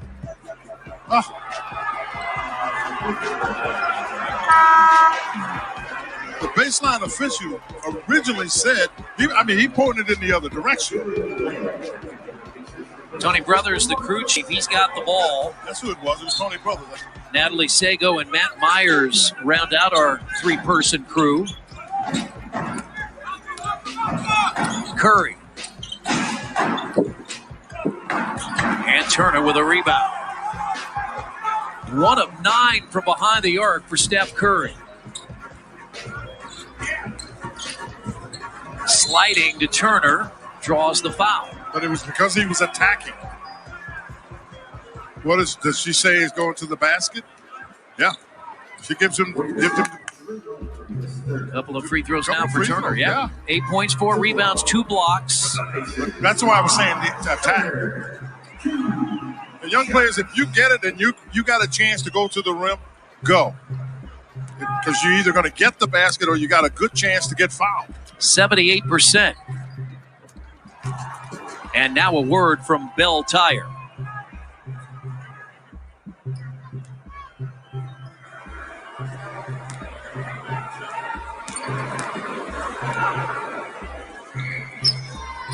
Turner is the third Pacers player in double figures. He's got 10. Sabonis 21, Brogdon 16. Curry leads Golden State with 20. Box and one again. Bazemore for another 3. Strong rebound there by Turner.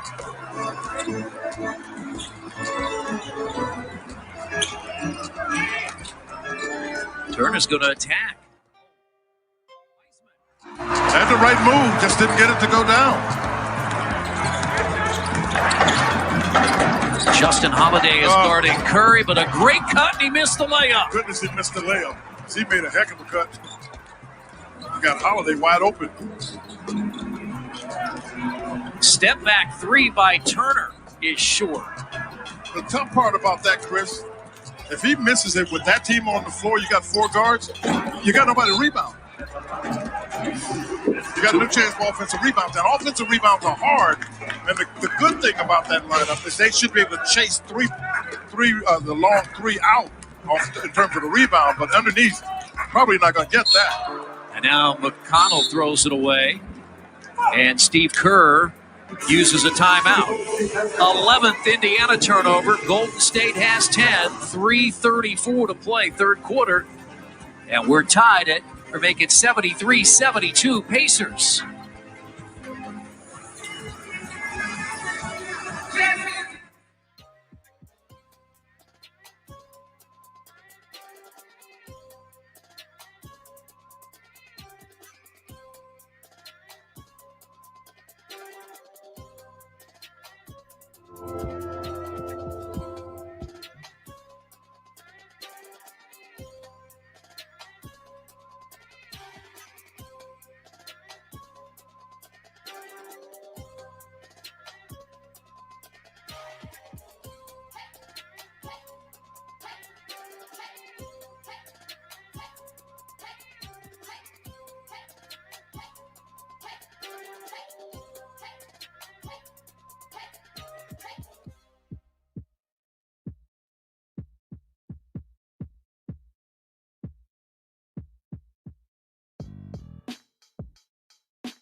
For him, Chris, because otherwise he's got to work awfully hard by himself to score.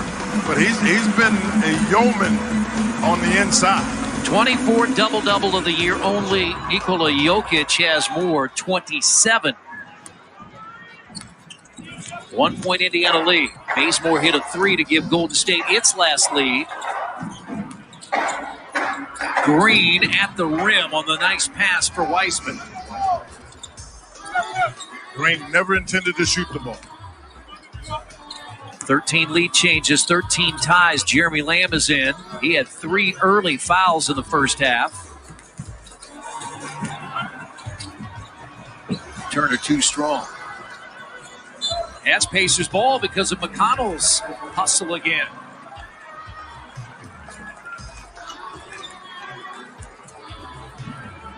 Brogdon, Lamb, Turner, Justin Holiday, and TJ McConnell, the 5 for the Pacers. Good read by Miles Turner. Great read. They switched. He threw it at the rim, seeing where the open spot was.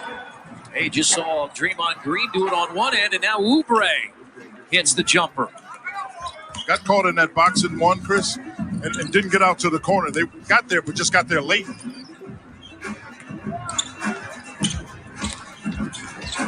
Lamb works. And that ball kicked. Yeah, that should be a reset as well. I mean, good recognition of the opportunity.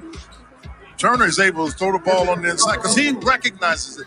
And that's what you have to see is the defense. He sees the defense in Bazemore with his back turned and throws it right over the top of his head. That 3 by Oubre, just the 4th of the night for Golden State. They're 4 of 21. And 3 pointers haven't exactly been the highlight of this game, my friend. Shot clock down to 4. Why is that? He did the right thing. Turner ducks in. He did the right thing. He tried to take it to the basket. Green. And that's Weissman. Got a 4-point Golden State lead. You see why you have to get back on defense? Because they transitioned very well. Draymond Green has 9 assists with his 4 points and 7 rebounds. Pacers led earlier in this quarter by 7. Aaron Holiday in for the first time. He had a 6-point first half. And McConnell misses. Oh, Justin Holiday, I think, should have stayed there. Unfortunately, he missed. Because he can shoot over McConnell. You are getting Curry on an off night. 1 of 10 from behind the arc. Now McConnell missed it badly. Indiana 4 of 20 from behind the arc. Golden State 4 of 22. You were on it, Quinn. These have been 2 pretty good 3-point shooting teams. In fact, Golden State one of the best. Right. But they are living at the rim. You cannot turn your head, especially Draymond Green has the ball. He sees where the play is going to be before you, if you're not aware defensively. That's ups and downs. He traveled. Trying to do too much. Yeah, he was trying to make a play, but he came down. Pacers have turned it over 5 times in the quarter, 12 times on the night.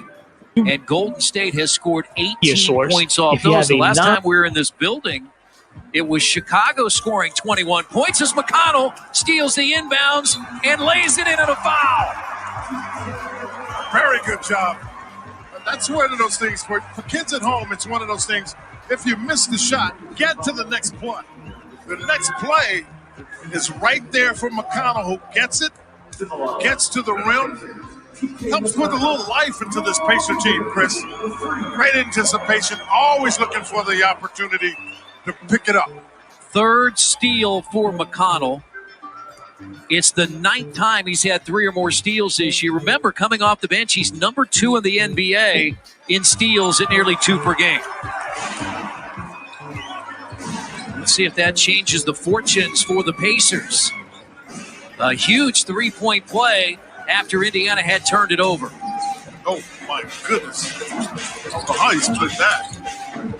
Good hands by McConnell. Picked up, though, by Wiggins. Bazemore for 3. Offensive rebound, Chris. That's their 7th. The Pacers scramble around, and when you scramble, that's what you make yourself vulnerable to, as Coach Bjorgren knows. But when you've got 3-point shooters, you just got to scramble out to them, and it's hard to get back to block out. Wiggins 4 of 4 at the line, misses. He has 14 points. Make sure you're always game by downloading the Pacers official mobile app. The Pacers app is the easiest way to manage your tickets, get access to live stats and scores, news, and real-time content. Golden State was 14 of 14 from the free throw line in the first half. That's really what's giving them a chance to score, Chris. They shot it well from the free throw line. They're 2 of 6 in this quarter. Lamb inside, and that's on Wiseman. Wiseman's going to go out and hand the ball to Tony Brothers, and he'll learn that will not change the call. That won't change the call at all.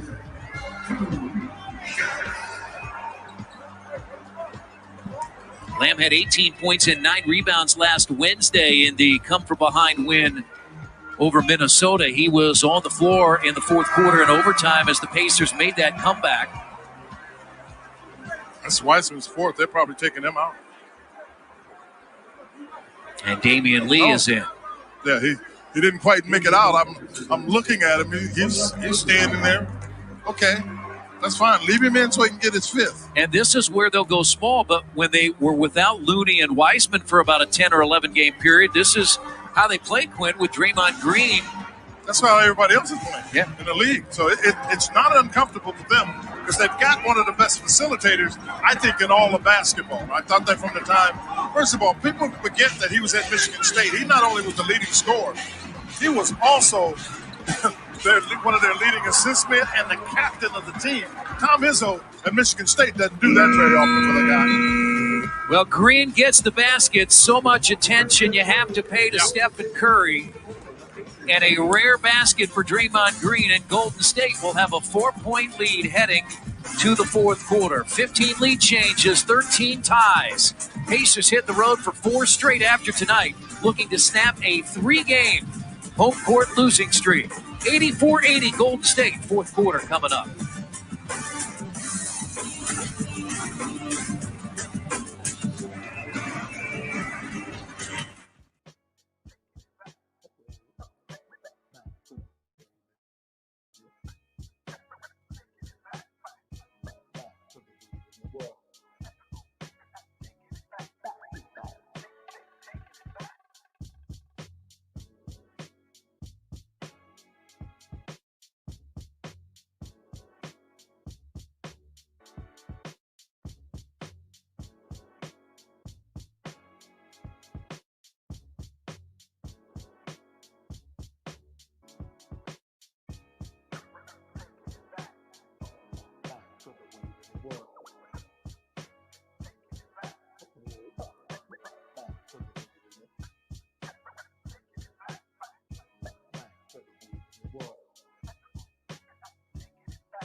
The Pacers have 2 starters on the floor, McDermott and Sabonis. I think they gave that to Wiseman.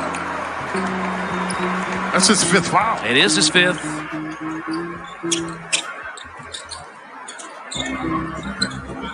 Well, being down after 3 quarters, really nothing new to what's the Pacers have faced of late. Gotta shoot it. Gotta shoot it. Pacers have made 2 shots like that with the shot clock running down. One by Sabonis for 2. That one by Lamb for 3 at about 1.6 on the shot clock. 50% on the year, now number 2 in the NBA behind Brooklyn's Joe Harris is Lamb from 3-point range. He's primarily looked to score. You got to know who you're playing against. And Wanamaker got inside.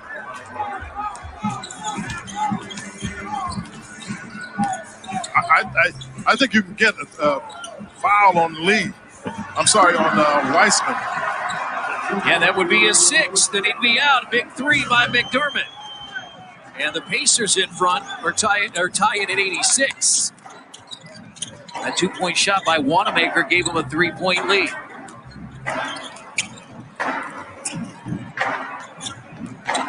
Pascal misses his 2nd of the quarter.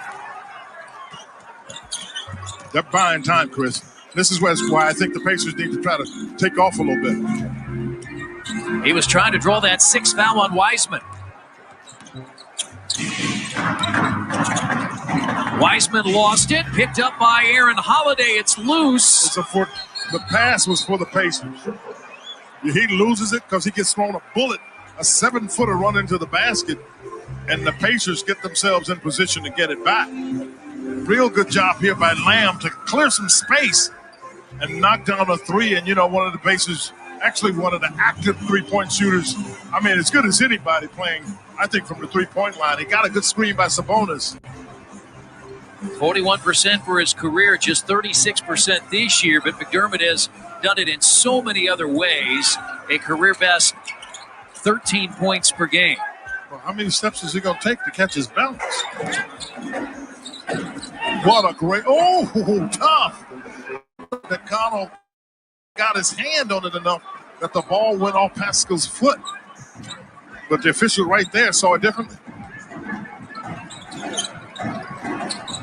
Lee looks, he nearly fell inbounds. He also nearly threw it away. He's shooting. Oops. How about that for a surprise? Long rebound out to McConnell on the left-handed miss by Wiseman. Here's another 3 by Lamb. It was down and in. I thought McConnell got his hand on it enough for 3. that the ball went off Pascal's foot. He can really shoot it. Got to know your personnel on the floor. Started his collegiate career. Make him put the ball on the floor. Started his collegiate career at Drexel, finished at Louisville. Now Golden State looking to add to that 3-point advantage. Wiggins. Oh, he's out of the game. Weissman's out of the game. He cleared space to get the rebound.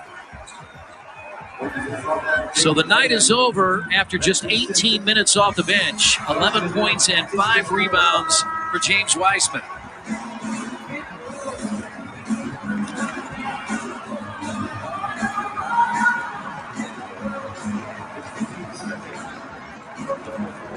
And Golden State will turn to Juan Toscano-Anderson. They like him.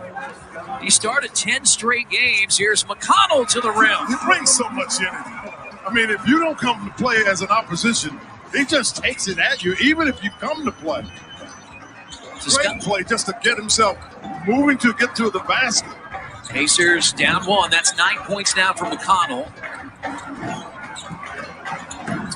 Pascal, one-on-one, offensive foul. He's thinking one thing, right, Pascal?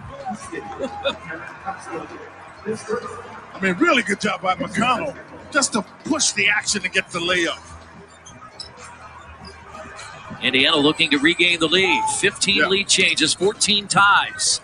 But again, Curry and Green sit right now. And free throws for Sabonis. Pascal, his second foul. That's already the third on Golden State. Pacers are 18 of 22 at the free throw line tonight.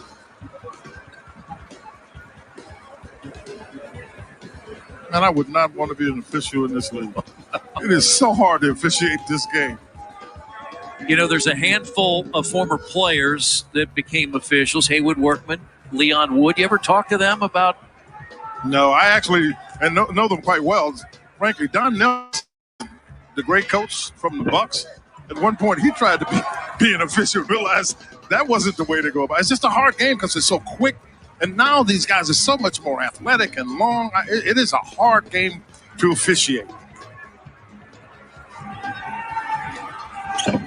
And we're tied. Sabonis now 8 of 12 at the free throw line. He's got 22 points and 13 rebounds. Toscano Anderson started 10 games when Weissman and Looney were out. Steve Kerr really likes him. Lost the ball, stolen by McConnell. Aaron Holiday couldn't get it. Toscano Anderson the rebound. Got to get back, though. One time, if you transition, you got to transition back.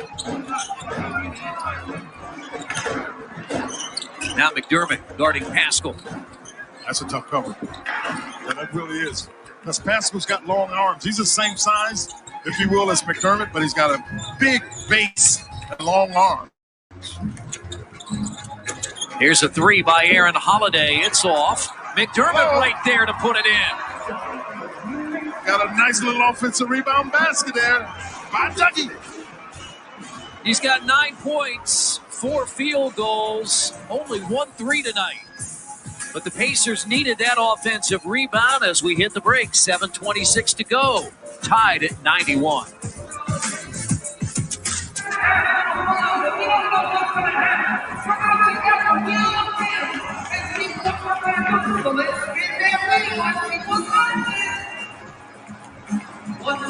This copyrighted broadcast of the National Basketball Association.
Aaron Holiday misses, but right there on the follow is McDermott.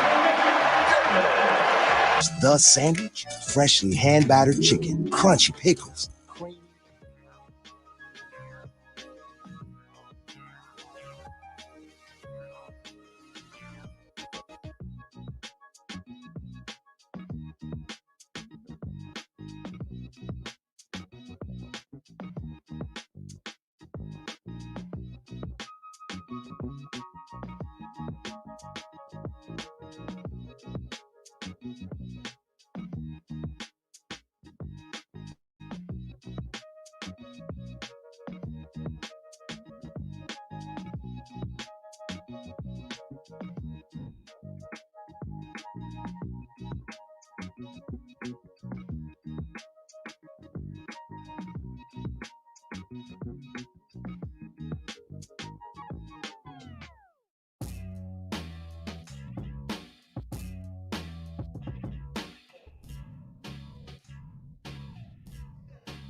Yeah.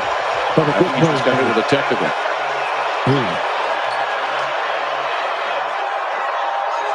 So you hate to see that at this time in the game.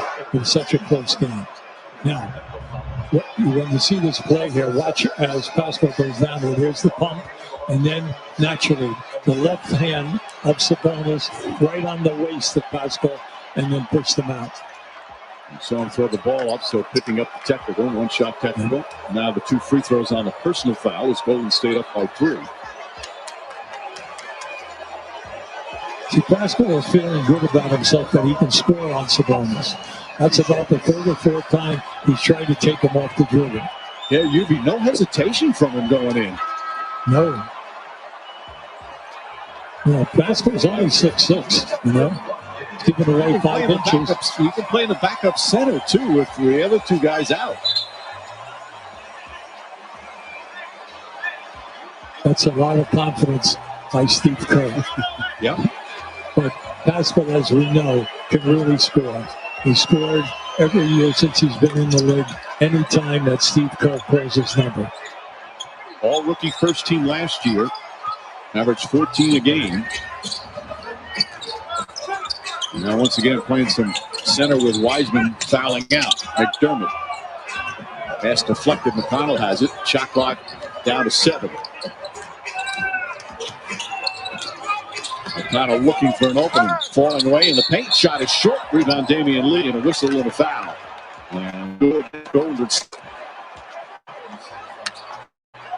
So we get the Pacers another possession. Pascal can't believe the call. It's on him. That's his 3rd. Well, we need, if you're an Indiana fan, you need some high percentage looks at the basket right now. They almost ran down the entire clock. And then finally, the dribbler got into the painted area and made a fadeaway. Sure, it was a high percentage shot, but a lot happened behind the backboard there. Green, Oubre, and Curry back in for Golden State. And Curry got a little over aggressive trying to fight over the screen. So Curry picks up his first, and that puts them in the penalty with 6:01 remaining. You're looking now. Okay, you're going to take out some of your subs. Some you might leave in there, whatever, depending upon philosophy of how you usually close out games. Big thing right now in the last 6 minutes, you've got to run stuff at both ends if the game is slowed down, where you're getting better looks at the basket. You spoke of earlier the importance of the benches in a game like this. The Golden State bench did a nice job there, waiting for the Currys and the Greens to get back in the game. Yes, they do. What you like about it, they wanted the offensive shot, and they made things happen. McDermott goes 1 for 2. Just past the midway point, 4th quarter. Golden State trying to win on back-to-back nights. They lead the Pacers by 3. Once again, Pascal gets inside and scores. And Eric Pascal now a double figures with 11. That was a beautiful move. Beautiful move because he had nothing. And until he slowed down, and then he ran that floater move. And a foul call. Draymond Green upset. He wanted a held ball. Last time he wanted a held ball, that was the game in Charlotte. You better be careful. Just watch this. There it is there. The Euro step. It brought him the open space, so he ends up with a nice floater. That's why I say Steve has a lot of confidence that Pascal, when he's in there, will fight defensively and board for him. But more important, he can be a scorer. And he's proven that. 11 points in 13 minutes. That foul on Draymond Green is 4th.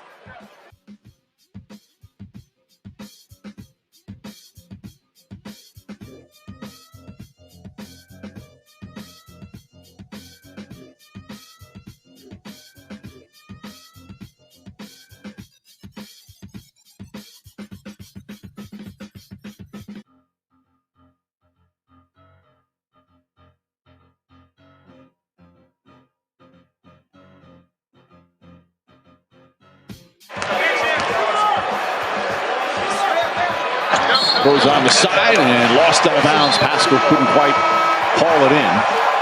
And it's turnover number 16 for Golden State.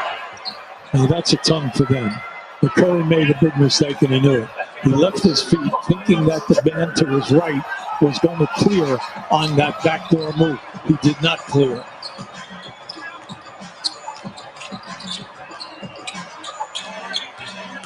Brogdon, 2-point shot. Rebound goes to Turner, and he got fouled. You look, Steph Curry tonight from three-point range is 1 for 10. They're playing in the second game of a back-to-back on the road at the end of a 4-game streak, yet they're still up, 4-game trip that is, yet they're still up by 3. Their defense, once again, has been a big part of it. Yes. And it's nice to see because everyone's trying to cover. And then at the offensive end, it's been tough because the double teaming of Curry has definitely slowed him down. But he's averaging 20 shots a game. He's 7 for 20 tonight. Naturally, he takes 11 threes. Okay, he's only 1 for 10. But the rebounding is there and the assists are there, and he still has 20 points. The excellent shooting from the free throw line from both teams continues. Pacers now back within 1. The largest lead in the entire game by either team is 7. They both have briefly had 7-point leads, so this one's been close throughout. Draymond Green floats it up. Layup, rattles around and goes through.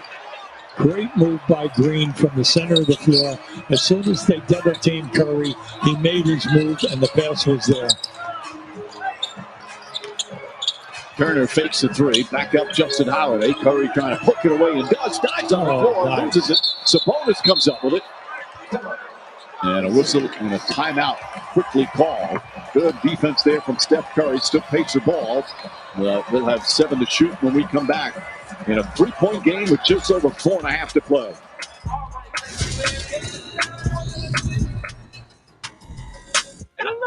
Listen, I don't want to have this much fun, but the Rivers.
Golden State feed inside. Miles Turner goes in and makes it a 1-point game. During the season, Indiana is third in the league in scoring points in the paint. I give a lot of credit here tonight. Golden State's defense has been pretty good.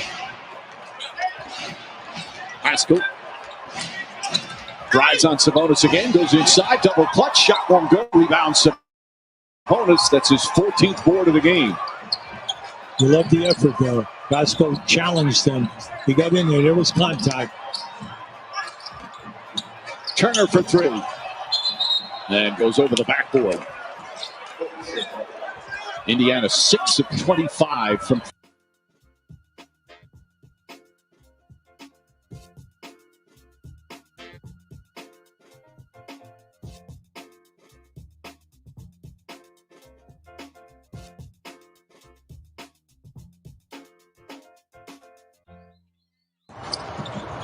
Brogdon fakes. Back out Sabonis. Sabonis for three. Great move. They wanted a goaltend. It appeared he got it before. He definitely got it before. Yep. So, but Curry will shoot the 2 free throws. He doesn't like it. Good no call on the goaltend. Golden State is 22 of 25 from the line. Curry is 5 for 6.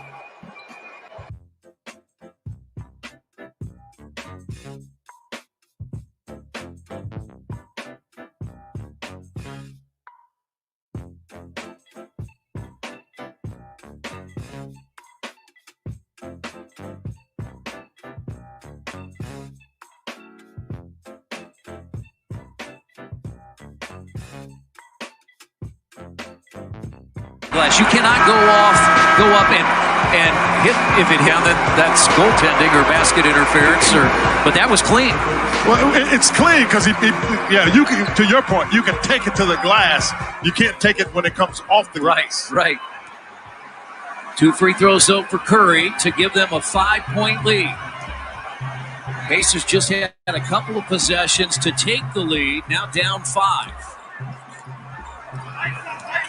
But recently, they've been in this position before.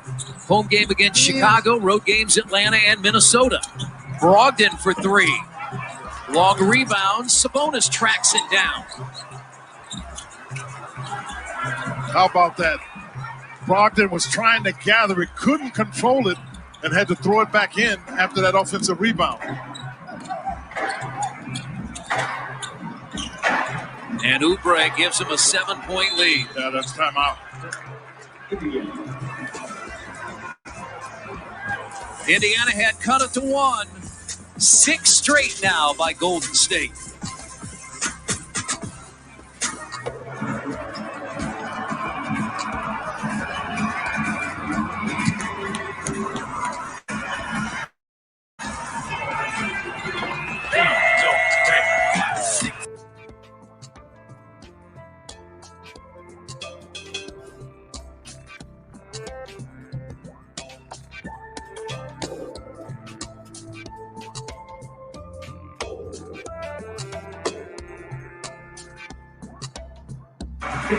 To play, Golden State leads Indiana 105-98. Earlier today, the NBA released the second half schedule as expected. Road heavy in the month of March. The season resumes March 12th for the Pacers to start with a 3-game road trip. Indiana at Staples Center to take on the Lakers March 12th.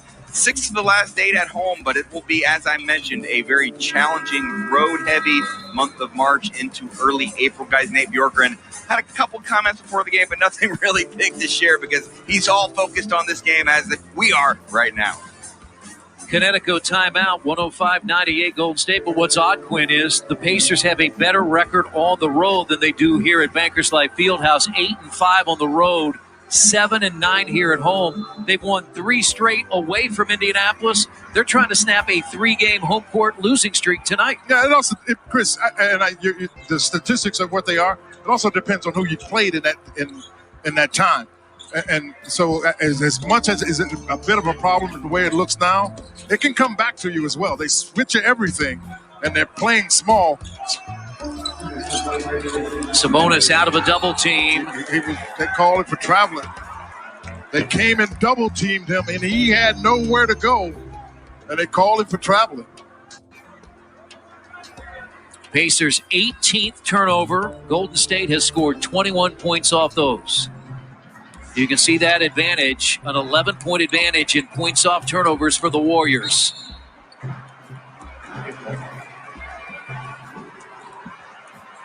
This is a very important, I think, Chris, defensive possession. And if you get it, then you've got to get a basket.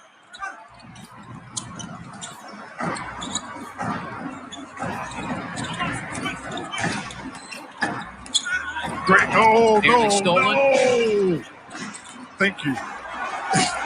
Because now you got to score. That defensive possession is there. Extra pass. McDermott is waiting for three. There you go. So you've got your defensive possession. Get you there. Pacers cut it to 4. McDermott has 15. Curry leaves it off for Pascal, who pounds it home. They had Turner out on the perimeter, so nobody there to protect it. Well, that's why they run it. That's why they got that little lineup in. And Brogdon earns a trip to the free throw line, but more importantly, it stops the clock with 1:06 to play. I mean, good job attacking the basket by Brogdon.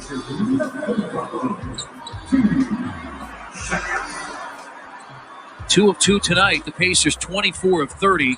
This is the 4th consecutive game. They've shot 27 or more free throws. It's happened only 7 times all year, but 4 times here in the last number of games. Our post-game show is coming up. Andy Moore Automotive. We'll hear from Nate Bjorkgren. Player interviews. Pat Boylan will join our team. Eddie Gill, Jeremiah Johnson waiting in the Fox Loft. But we still have a ways to go. A 4-point Golden State lead, final minute of the 4th quarter. About a ways to go, partner. We hope it's a ways to go. Pacers the steal. Sabonis is trying to get McDermott a look. McDermott for 3. Rebound. Green got it. And he'll get it in the hands of Steph Curry, where you have to foul it. That would have made it a 1-point game. And now the ball's kicked. Well, the shot clock was below 8, so they get 6 additional seconds. You get 14 on a reset. All this has happened on a night that Steph Curry is just 1 of 11 from 3, but he's had tons of help. Pascal 13 off the bench, Oubre 17, Wiggins 15. Draymond Green a near triple-double with 10 points, 9 rebounds, 11 assists. Become with McConnell. Guard Curry.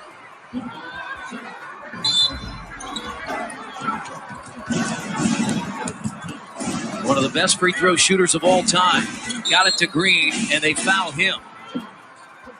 That's the right foul. Curry is the last person you want to foul. Well, that last possession, when you force Curry into a turnover, McDermott had just hit a 3. You make that 3, it's a 1-point game. Oh, no doubt. But it's... And right now, the Pacers had that one to give.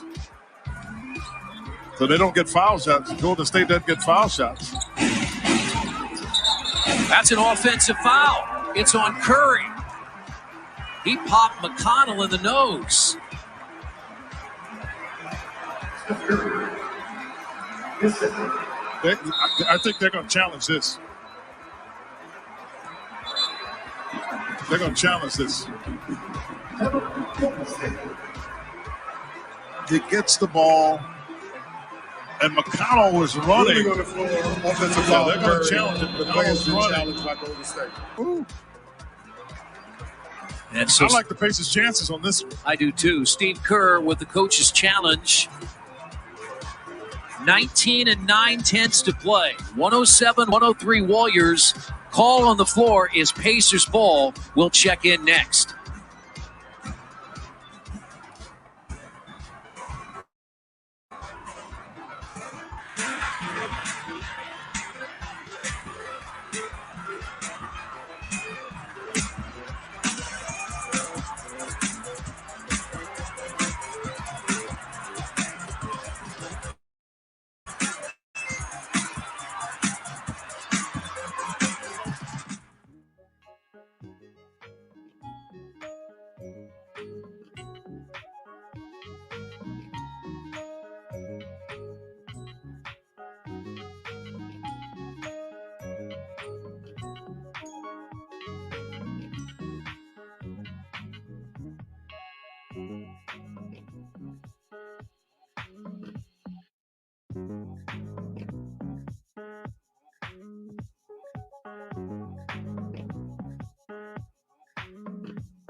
It's still the Pacers have to score, and Chris, they're going to have to foul, so you got to score quickly.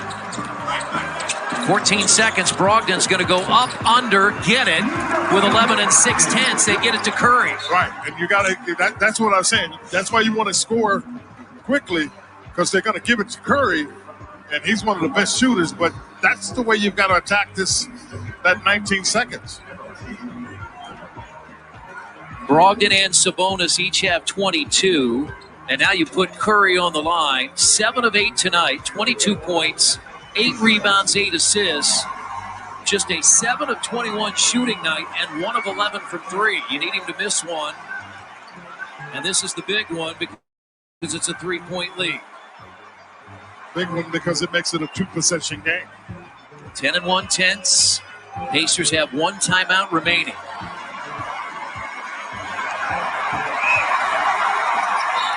And Golden State leads by 4.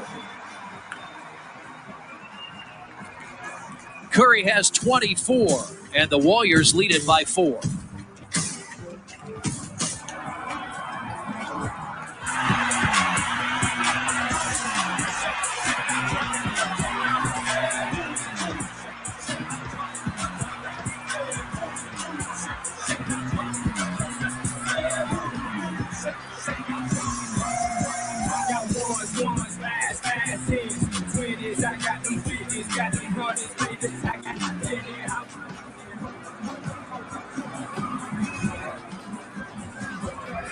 Ten and 1/10 to play. Connecticut, a fourth quarter timeout, the official water of the Indiana Pacers. This game was tied at 91 with 7.5 minutes to play.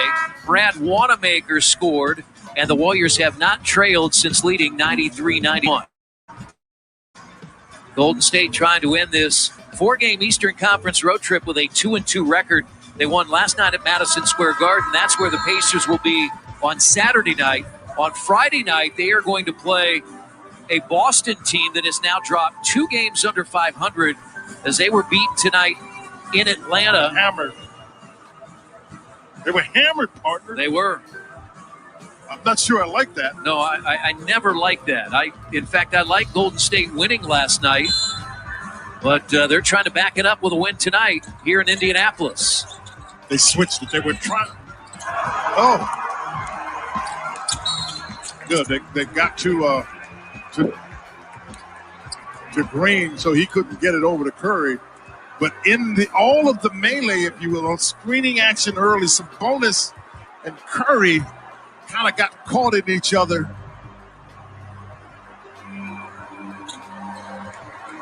There's Oubre and Sabonis. Well, Oubre kind of loses his balance as goes down, and that's why Sabonis has his hands up.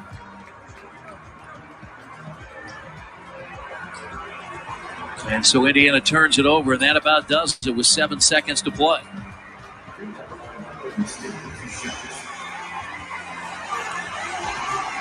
Ten points, 9 rebounds, 11 assists tonight for Draymond Green. The few people in the game, some people score a lot of points that don't impact the game. If he scores and does if he does what he does, Green, he impacts winning. Not a great shooter, not a great anything. He just impacts winning. And Indiana on the verge of a 4th straight home loss. As Brogdon gets to the basket, a second to go. And Oubre dribbles the clock out, and for the second consecutive time, the Golden State Warriors have beaten the Indiana Pacers here at Bankers Life Field. House, these two teams did not play here a year ago.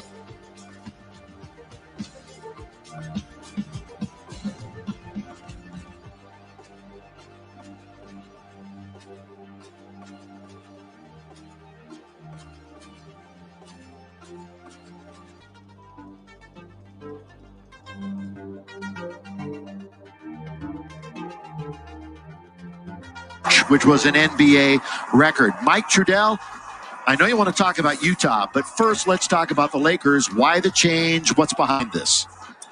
Yeah, so this was one of those situations where Frank Vogel kept his cards close to his vest until he had to release the lineups, and we see THT enter. You think one thing they get there without Schroeder, some additional playmaking with that starting unit, maybe lessens the burden some on LeBron as THT is so good at getting into the paint. And then Markieff Morris comes in. That allows Kyle Kuzma to go to the bench and perhaps carry more of the offensive load with the second unit, something that Anthony Davis can do when they stagger minutes that way, and you get a little bit more balance. And then, Billy, as for Utah, what a start for the Jazz. A couple of things that have been benefiting them, and Frank Vogel discussed this earlier. Part of that thing is just thinking about the cohesion that they have from the lineup. All 8 of their top minutes players from last season return, and then they add Derek Favors. Derek Favors, of course, was there for 9 years before he went to New Orleans last season. So they have the best cohesion, and that's something that Vogel said really helps early in the year. Now, it's not something that guarantees playoff success, but it definitely can help in that situation. Meanwhile, you have the Lakers. They've gotten to a point of fatigue here lately. We know that LeBron has spoken about how that's not something that he thinks about. But Kentavious Caldwell-Pope did acknowledge that got to him in his leg. So a lot of stuff going on both sides. It should be a fun one as the Lakers try to find a way to win without AD, who last year was Utah Jazz kryptonite. Yeah, absolutely. And he is a tough matchup for Rudy Gobert. But Rudy's not going to have to deal with them tonight. There is LeBron. 8 turnovers the other night, too, and was 2 for 10 from beyond the arc. And he wants to kind of change that narrative, obviously. He did have his 7th 30-point game, though. Lakers lost it in overtime, their 4th overtime game this year to the Wizards, 127-124. Utah beat Charlotte handily, 132-110 in their last game. And here we go. First possession belongs, and there is Spider. Donovan Mitchell trying to get it to Gobert, and off the leg and out of bounds. It'll be Utah basketball, 10 to shoot. And we talked about the lineup changes, especially with THT and his ability to get into the paint. But he's got to get into the paint under extreme control in this game because of Rudy Gobert. There is O'Neal, not the best shooter on this team. He's in there mostly for defensive purposes. One of the most underrated players, and unfortunately not going back to the All-Star game again. Mike Conley straight away hits the 3. Right on cue. You talked about how underrated he is and has never been an All-Star in his career, and not going to be there this year, but keeps making plays. Makes a 3, then a steal for an easy deuce. So he's got all 5 Utah points. Never made the All-Star game. And by the way, if you did not hear, AD obviously can't play. He was named as a reserve. But Devin Booker, who absolutely deserves to be there, and he will be filling in. And again, there will be a draft with the 2 captains. Gasol misses. Rebound taken to Utah and Bogdanovich, who you think is going to play a big role tonight. Oh, yeah. I mean, this is a guy that not only can shoot the 3 like all the other Jazz, but he's not bad at putting it on the deck a little bit and drawing fouls. Conley gets doubled up. Obviously, the Lakers running out to the 3-point line, trying to run him off, but alone in the corner. He misses, and THT has the rebound for the Lakers. Had a 7-point game the other night in the loss to the Wizards, a game where the Lakers led by 17 in the second half. Inexcusable. Although give the Wizards credit, that was their 5th consecutive win. Markieff in the starting lineup, hits the mid-range from the elbow. Yeah, Markieff is a guy that I said it in the last couple of games. Really the guy that I think, if they get him involved in the offense more, can really aid them in that department. Bouncing under to Rudy Gobert. There is the French rejection. You mentioned what a great start he's having. He had 6 blocks on this end of the floor in their last game. Yeah, this is the end of the floor where he does his damage. But THT, very aggressive, owns the baseline. Boy, nice change of direction by THT, and he kind of put the defense to sleep with that move. Again, fans in the arena in Utah. They've been there mostly throughout the season. Good defensive play by Mark. Lead pass for KCP. The bounce to LeBron for the dunk. Well, give Marc Gasol all the credit. They tried to lob to Rudy Gobert, but Mark did a great job getting his hands up, deflecting it, and coming away with the steal. You've got a really good home team in Utah, 14-2, and still the best road team. The Lakers 13-3. Nobody has more road wins than the Lakers. They have been just absolutely phenomenal away from Staples Center. And that goes back to last year. Gobert, the little jump hook, and the rebound taken by Gasol. Boy, Rudy Gobert with almost a gimme there. KCP on its way, going to come up short. He's had a couple of good games in a row, though, Stu. Yeah, and I hope he can continue to keep that confidence rolling. Connolly doesn't hesitate. Let me tell you, they reached 500 made threes in a season faster than any team in NBA history. Yeah, faster than Golden State, faster than Houston, faster than anybody. Shows you where the game has gone and where this Utah Jazz team has taken the three-point shot. Good play there, though, by THT. Nice control. So far to start the game, THT has been playing completely under control. Utah on the attack. Spinning is Mitchell. Where's that number 45? Remember, that was Michael's baseball number. Mitchell was also a baseball player. And there is Bogdanovic. Bojan Bogdanovic. Well, they've taken 9 shots overall, and 5 of them have been from behind the arc. At the other end, LeBron takes a spill. Goes down hard. That is dangerous. I'm glad to see he's able to at least get to a sitting position. Man, if he didn't get his feet under him to help brace that fall, that could have really been nasty. Inadvertent play there by O'Neal as he catches the pass. You see him get touched while in the air, and fortunately was able to get 1 foot on the floor before his back met Mr. Floor. And of course, LeBron has dismissed the narrative about resting, wants to play every night, every game. It's my job. This is what they pay me for. He knows the fans want to see it, and he knows his team needs him. Well, I respect him tremendously for that. I mean, the fact that he wants to go out and do what he's paid to do. But at the same time, he needs help so that he doesn't have to do what he does for so many minutes per night. By the way, a quick get well to one of the most famous Laker fans, not only get well to AD, but one of the most famous Laker fans ever, Eldrick Tiger Woods, who is here at Harbor UCLA Medical Center rehabbing after the accident. And I know Tiger, just a gigantic purple and gold fan. We wish him all the best in his recovery. There is Bogdanovic, not there, and rebound taken by KCP. Yeah, very, very happy to hear that surgery went well, and he's going to be able to recover and do what he's done for so much of his career, and that's inspire others. Rebound Gobert. Rudy is currently second, make it third in the NBA in rebounding.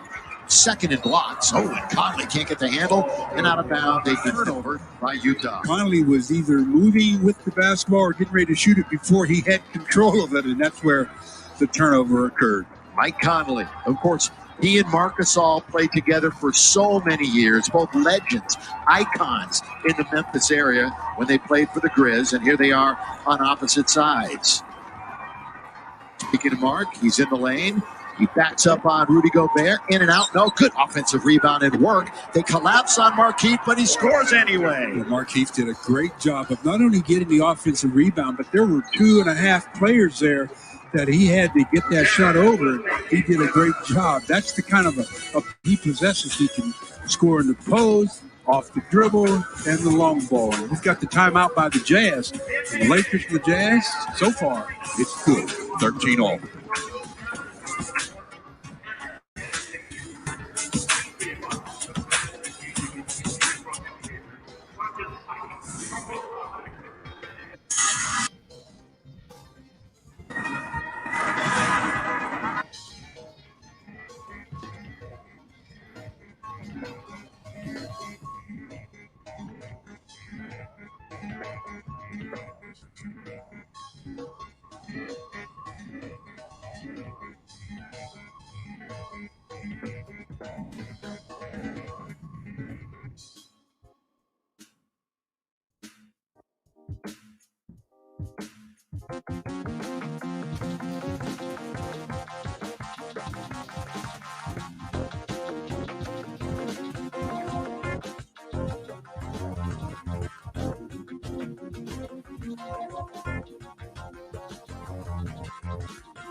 He had 7 threes the other night.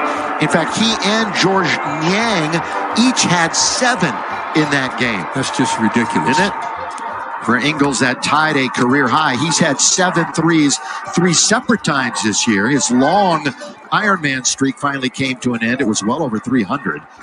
Had an Achilles injury a little bit earlier. Here is Mark. He's going to miss, and Ingles has control of it. This Utah team, both in the top 4 offensively and defensively, the only team in the entire league that can boast that. Mitchell on its way. So right now they're shooting 5 for 12, and the Lakers are at 50%. Well, they took out Rudy Gobert. LeBron. And coincidentally, LeBron goes right to the rim and gets a flush. Yeah, the ultimate rim protector is out of the game.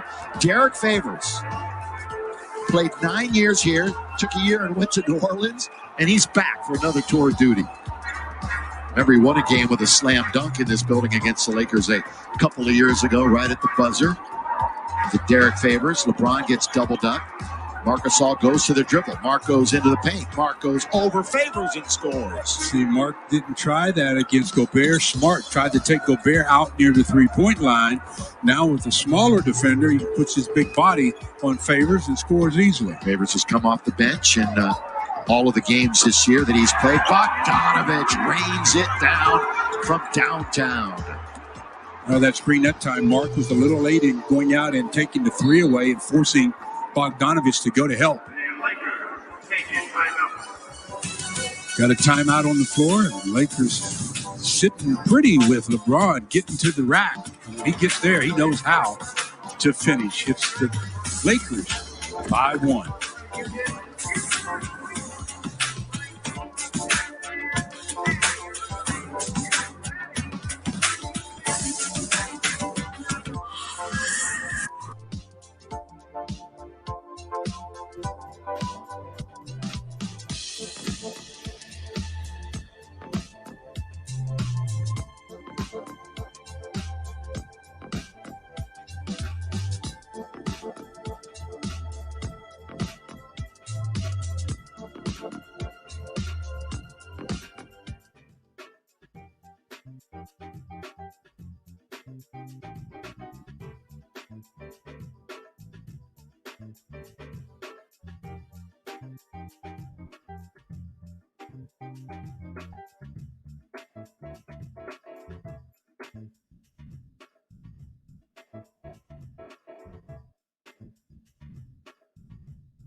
Mentioned first meeting of the year between these two. They'll meet twice more.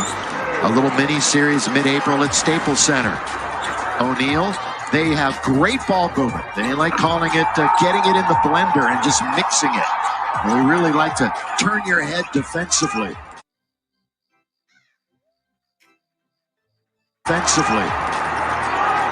Quinn Snyder, a demanding coach, but really a great in-game coach too.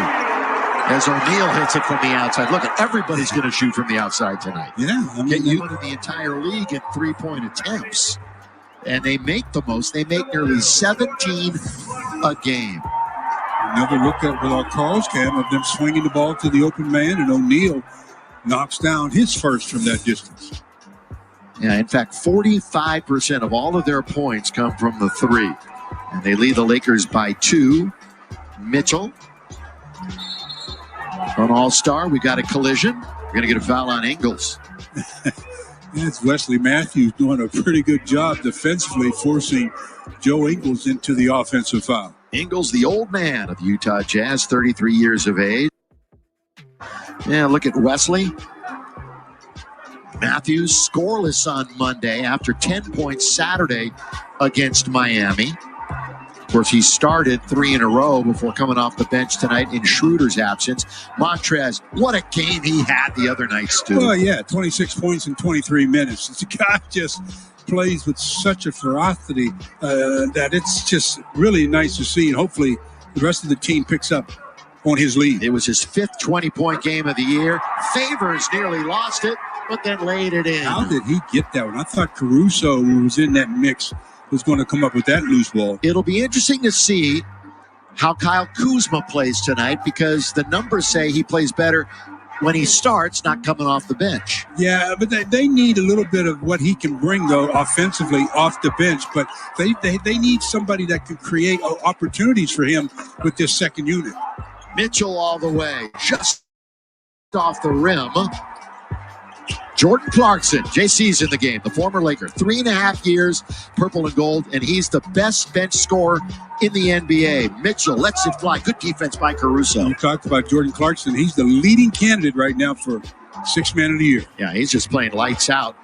Weaving his way through traffic is the Caruso. I'd like to see Caruso do more of that. Normally when he gets into the paint like that, he's driving and kicking, not thinking of taking the little baby jumpers or the little easy shots. Alex tied a season-high 11 points in the stunning loss to the Wizards on Monday night. Again, the Lakers have played 4 overtime games in the last 9. They won the first 3. Markieff spinning over Ingles, can hit the heel. Rebound to Derek Favors. Favors was drafted. He was the 3rd pick out of Georgia Tech, getting a hand on it as Kuz, and out of bounds it goes. Well, especially when you're on the weak side, you have to be aware of the cross-court passes. You turn to look at the ball as we get a Jared Dudley sighting here as he's coming in to give the Lakers some extra rest and some extra support off the bench. I was going to say, it's a bit of a surprise. We haven't seen Duds in a while. Of course, he was out for a while with an injury. LeBron also re-enters the ball game. LeBron 3rd in minutes in the entire league. 3rd. And over 200 minutes more than anybody else on his team so far this year. Ingles confronted that time by Montrez. We got 1.5 minutes to play in the quarter. That's pretty good defense by Montrez. Nothing you can do about that. That was out of the rafters. I mean, that was just ridiculous. He just dribbled out like he was going to face up on Montrez, and he just elevated his shot. An 0 for 6 first quarter for Mitchell, who is out of the game right now. Thrown up by Alex. Thought he was going to get a whistle. Work by Montrez. Count it, and 1. Well, good penetration by Caruso. How he got the shot under the arms of the French rejection. Gobert was amazing. But then there's Montrez. You know, anytime it's loose and he's around the ball, offensive rebounds are going to probably be in his favor with his man leaving, and he gets a 3-point opportunity. Real nice job with that dribble penetration by Caruso and the offensive rebound by Montrez. Montrez, who's a 75% free throw shooter on the year, as you see, and while he's at the line, and while we have a moment, here's a quick word from Morongo. Morongo, keeping you safe.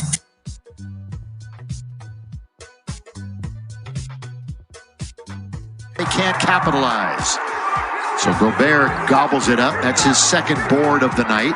Joe Ingles from Australia being guarded by LeBron James. 1 point deficit facing the Lakers. Gobert gets it knocked away. Here comes LeBron. Bit of a break. It's 4-on-3. Kick it into the corner. Not a great pass. It's going to go out of bounds. A little bit out of the reach of Alex. Yeah, Alex had spotted up in the pass with another step in front, and when he tried to retrieve it, the ball went out of bounds or touched the baseline. Lakers had 20 turnovers the other night. Yeah, granted it went into overtime, but still not good ball security for the purple and gold, but they forced 5 in the first quarter. Clarkson lets it go. You remember Clarkson, when he was with the Lakers, he liked to put the ball on the deck quite a bit. Still. Yeah, that was the thing. When he had it, he dribbled it for quite a long time. Gobert, another rebound. Now with the freedom to shoot as many threes as they like, Jordan doesn't have to dribble to get into the paint as much. It just frees up for jumpers. A whole different deal for him now. Shot clock is off. You see the game clock at 7. Clarkson right now going into his dribbling act with his former teammate Kuzma. Right there, Gobert not going to get it, and it's a 1 point lead for Utah. That was good defense in the last 6 seconds there by Kuzma on Jordan Clarkson. Forced Gobert into the air ball. We'll head to the second with the Lakers.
Basketball is being brought to you by Carl's Jr. Feed your happy at Carl's Jr. with the Big Carl or the really Big Carl. And by Morongo Casino Resort and Spa, the newest, friendliest, and safest casino resort. Morongo, playing it safe. Good times. And a sparkling look at the Salt Lake City downtown area, and 30 degrees tonight. Going to get down to about 18. Look at the Lakers. They got to make some threes. How are they only down 1 point? Jazz are shooting 50% from that distance, and the Lakers are at 14%. A handful of turnovers by Utah, and Mitchell went 0 for 6. You were commenting to me a quick first quarter, and the reason why? No free throws. Well, I'll tell you what, that's not a coincidence either. Makes a lot of sense. As Montrez can't score. These two teams give up the fewest free throws to the opposition. They're number 1 and 2 in that category. Number 1 and 2 in defense, too, aren't they? Yes, they are. So, look, they're playing great defense without fouling. How about that? Niang throws up a prayer as the Lakers had him boxed in the key.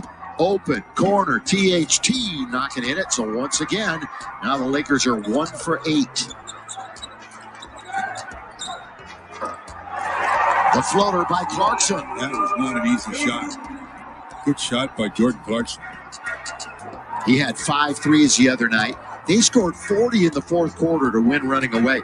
And speaking of no free throws, they didn't shoot one, not one in the fourth quarter. And they scored 40 points in the win over Charlotte. In that final stanza. LeBron fall back baseline. That's become one of his set shots. I'm telling you, that shot, he makes that shot look so easy. That is not an easy shot to convert.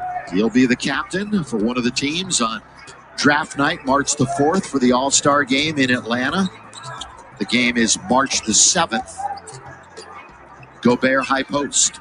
Handoff now to Conley. O'Neal's hit one from right there. Clarkson's going to try another one to beat the buzzer.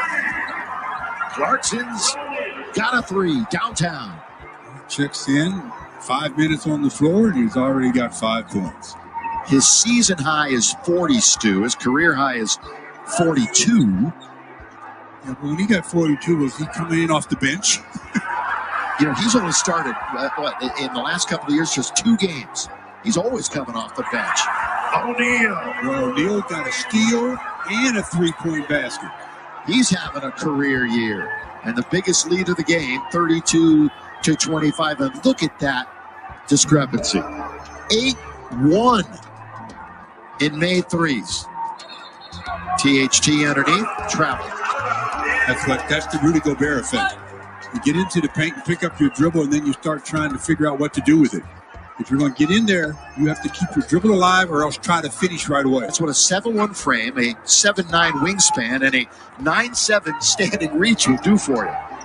2-time Defensive Player of the Year, and they are just on fire from outside. And all of a sudden, just like that, the lead's at 10. Yeah, the Lakers are down 1 at the break, first quarter break, and now they're down double figures as the Jazz just lighten it up from behind the arc. 9 out of 15, they lead by 10.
That looked like all ball. Well, Lakers will take it.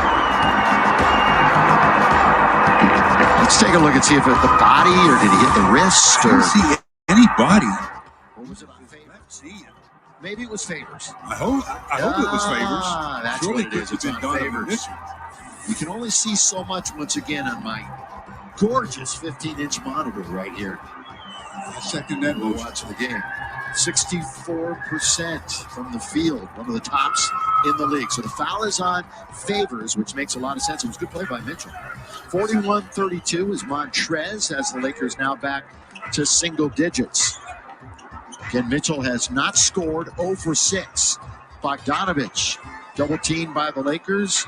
Clarkson into the lane, stops on a dot and scores. Put on the brakes.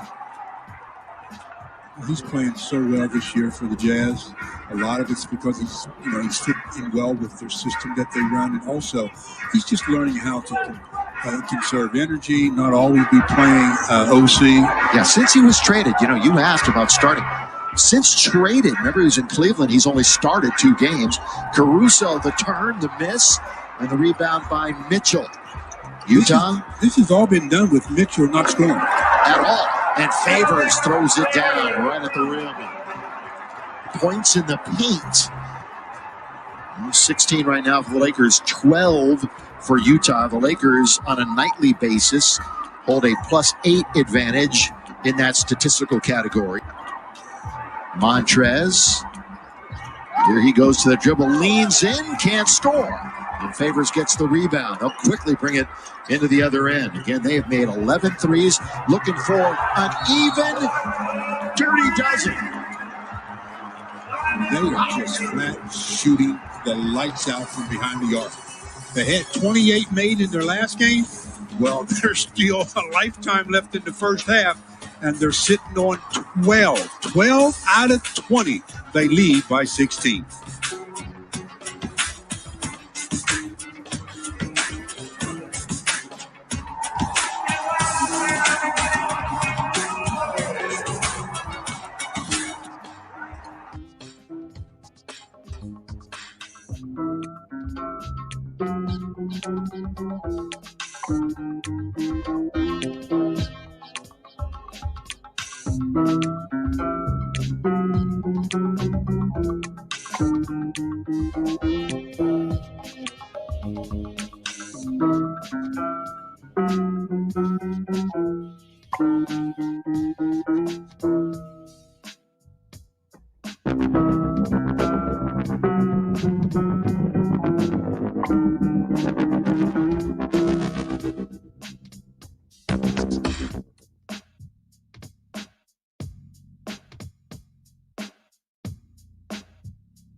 Gobert and their Lakers dominating on that glass that time as they had 3 or 4 offensive attempts. Again, congrats to AD being named an all-star reserve. Won't play in the game.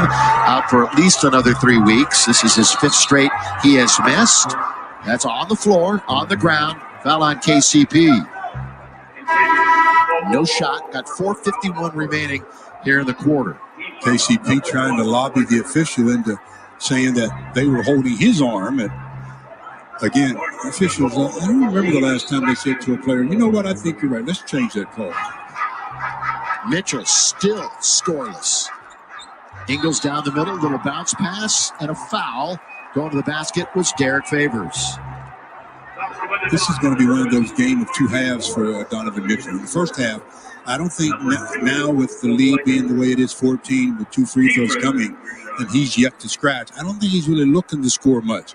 But watch when they come out in the third quarter. He's going to be looking to put it in the basket. Yeah, he has 9 straight games, Stu, with at least 23 points. So he's kind of fallen behind a little bit on that chase for it again tonight. We've told this before, but Donovan was actually at the Boys and Girls Club when LeBron made his famous decision to go to Miami. He was 14 years old, and he was there in attendance. Kind of inspired Donovan to do some great things as well, huh? 1 out of 2 by Derek Favors. Lakers trail by 15. Kuzma has yet to score for the Lakers, and he's been on a really good run in all facets of the game over the last 3-4 weeks. Caruso with the dribble, and Markieff is held by Clarkson. Pushed, held, bumped, whatever. Clarkson picks up a personal foul. Good screen by Markieff. And Jordan Clarkson caught holding on. Jordan, double-figure scoring in all but one game this year. Just such an integral part of what they're trying to do here. Taken away, that's another Laker turnover. Clarkson in the attacking zone, goes around KCP, other side, inside out, wide open underneath. That's just good ball movement. That's just fabulous ball movement. Started with the defense. They get the steal, they go down and get an easy hoop. Lakers are down 51-34. Biggest lead of the game. 4 minutes, clock running. The short-handed Lakers hope to get Schroeder back on Friday when they play Portland. And Mike talked about the cohesiveness of this Utah team. Oh, spin and score by Kuzma. Pretty stuff. That's really tough. nice. He had 2 defenders wondering which way is he going. That is tough. And at the other end, Mitchell will get a chance to get on the board as he's fouled going to the basket. Talk about that possession with the Lakers, or the Jazz, I should say. We're moving the ball very, very quickly and get the easy deuce, and then Kuz with the great spin and finish. Derek says, who is that guy? He had his double-double the other night. Also had a couple of blocks.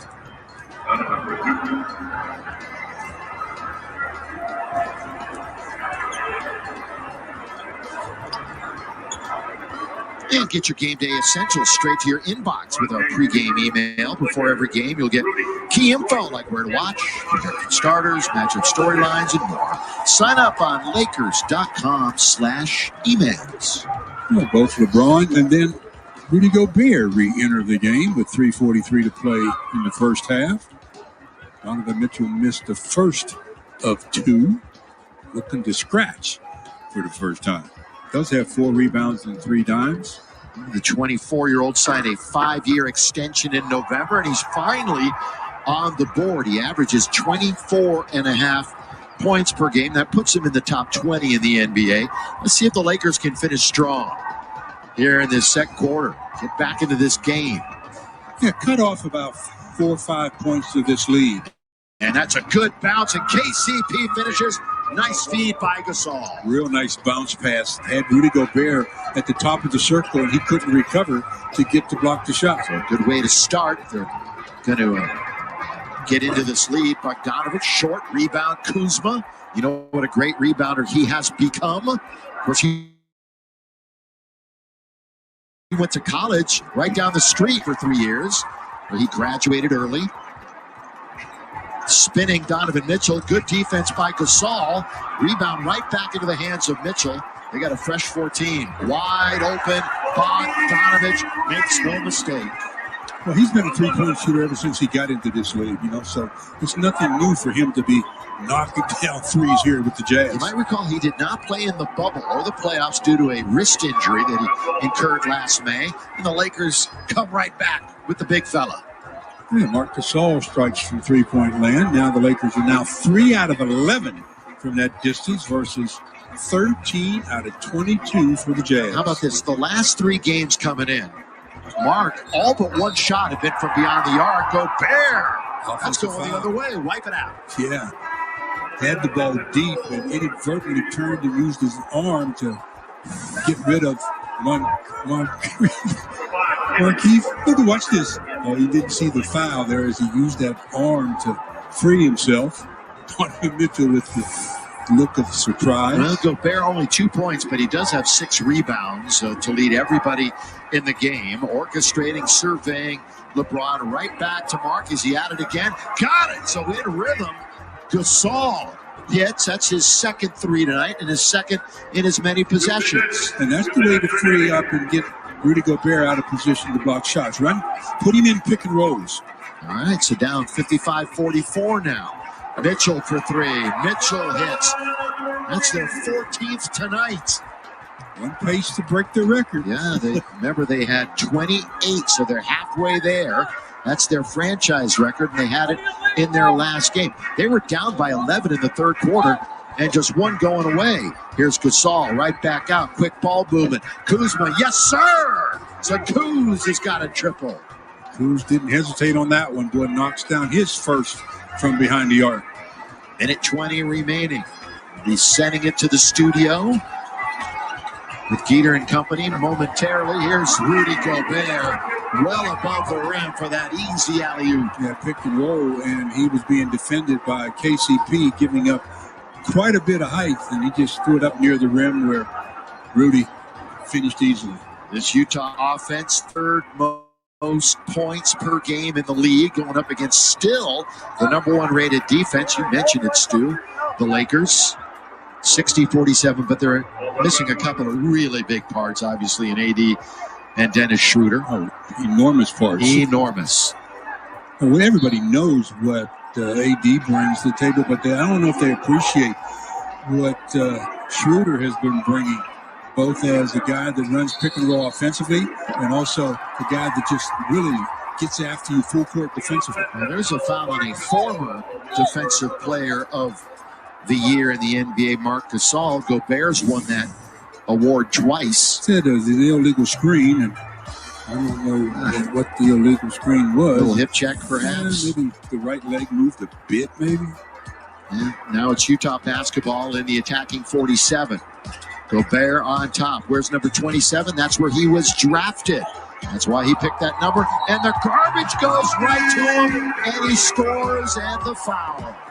Yeah, foul on Kuz as Kuz trying to recover back to get that loose ball area, but bounce right to Rudy Gobert and almost flushes it easily, but gets the hoop and the foul. A very fortunate bounce, but that's what's been happening with this Utah team.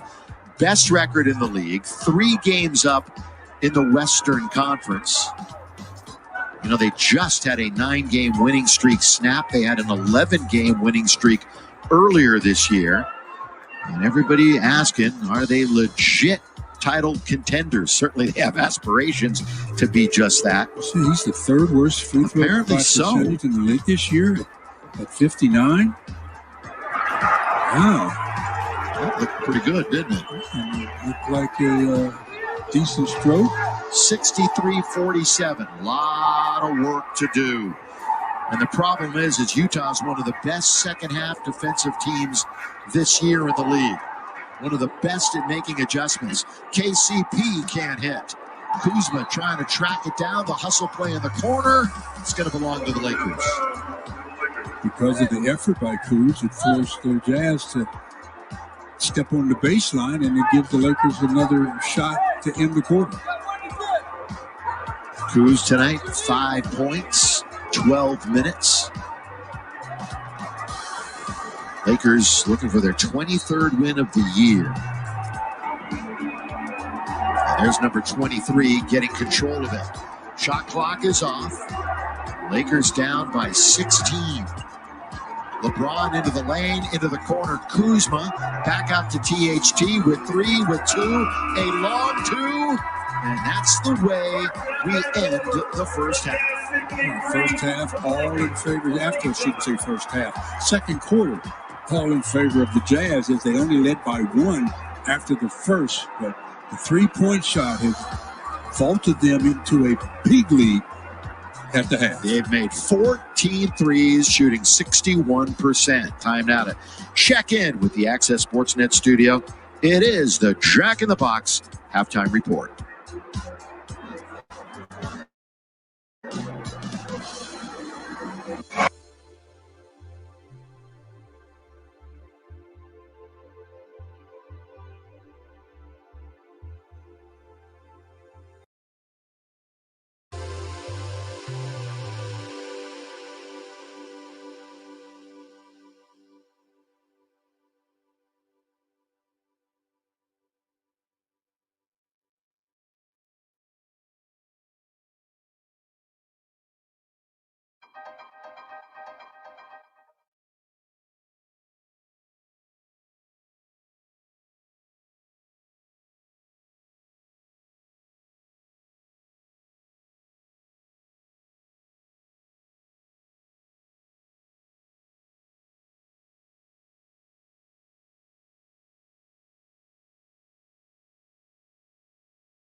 Second in the league, but it's the three-point shooting that's doing the Lakers in. Lakers only made 5. The Jazz have made 14. Come on. You hear me, Billy? I heard you. I heard you. I'm shaking my head. Can you shoot the three, or can you defend the three? Well, Stu, we could defer my own thoughts and my own three-point shooting and go to the Lakers there. And think about this from the way that Utah shot the three. A couple of them were just really good defense. Jordan Clarkson shot right over the top. Same thing with a couple of other ones. Mike Conley, a couple of step backs. Some, though, than the ones that the coaches went back are of the variety of rebound or just not getting the rotation down. So we did see the Lakers have this happen to them a couple times in the postseason run last year. Game 1 against Portland, game 1 against Houston, and then they respond. Well, not that kind of time, right? Tonight, they got to find a way to do it right here, starting in the third. Yeah, they're already down by 16, so they can ill afford to lose the first 5 minutes. And Gasol misses the first shot of the half, and Bogdanovich has their 15th three. Remember, the NBA record is 29. They had 28 in their last game to set a franchise record. And a new starting lineup tonight for the Lakers in case you're joining us late. And this is the 5 that started. THT and Keith were inserted. And there's Talon Horton Tucker, the 20-year-old, the 46th pick in 2019, now in his second year. And making some noise, some serious noise. Going to be a problem as the years progress in this league. THT, here he is challenging Gobert. See how Rudy made him alter that shot? Yeah, that's the one stat that doesn't make it into the box score. 2 big ones, 2 big steps by Gobert, and he gets fouled. Well, KCP had no choice but to foul Gobert on that dive down the middle of the lane. So we talked about Gobert being third worst in the league from the free throw line percentage-wise, but he made his only attempt in the first half. He's looking for points number 8 and 9 with these 2. Rudy has more double-figure rebound games than scoring games. The French rejection. I like that. Not as much as the Stifle Tower. I like it better. Okay. And while we have a moment, here's a quick word from Jack in the Box. The triple bonus Jack combo is back for $5.99. Like and subscribe, people. Jack? Rudy also the leader by a wide margin in dunks this year. He's got an even 100 coming into the game. He got another one earlier on an alley-oop. Here is Mitchell. He could get another one here. That's 102 now in the dunk department for Gobert. Well, Donovan Mitchell was playing free safety. LeBron tried to throw the full court pass, and that free safety was right there to pick it off. That leads to the flush by Rudy Gobert, and the largest lead of the night so far enjoyed by the Jazz. They lead it by 22. The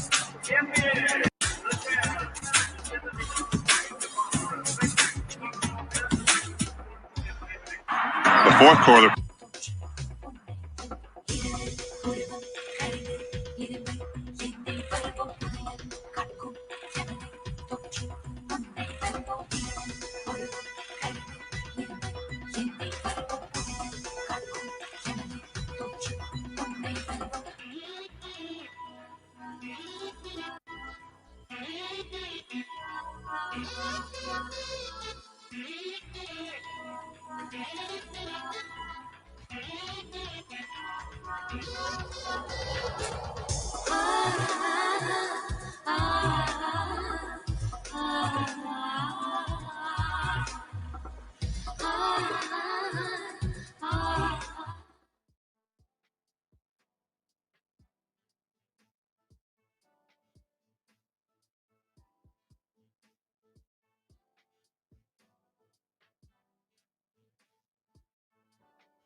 69-47.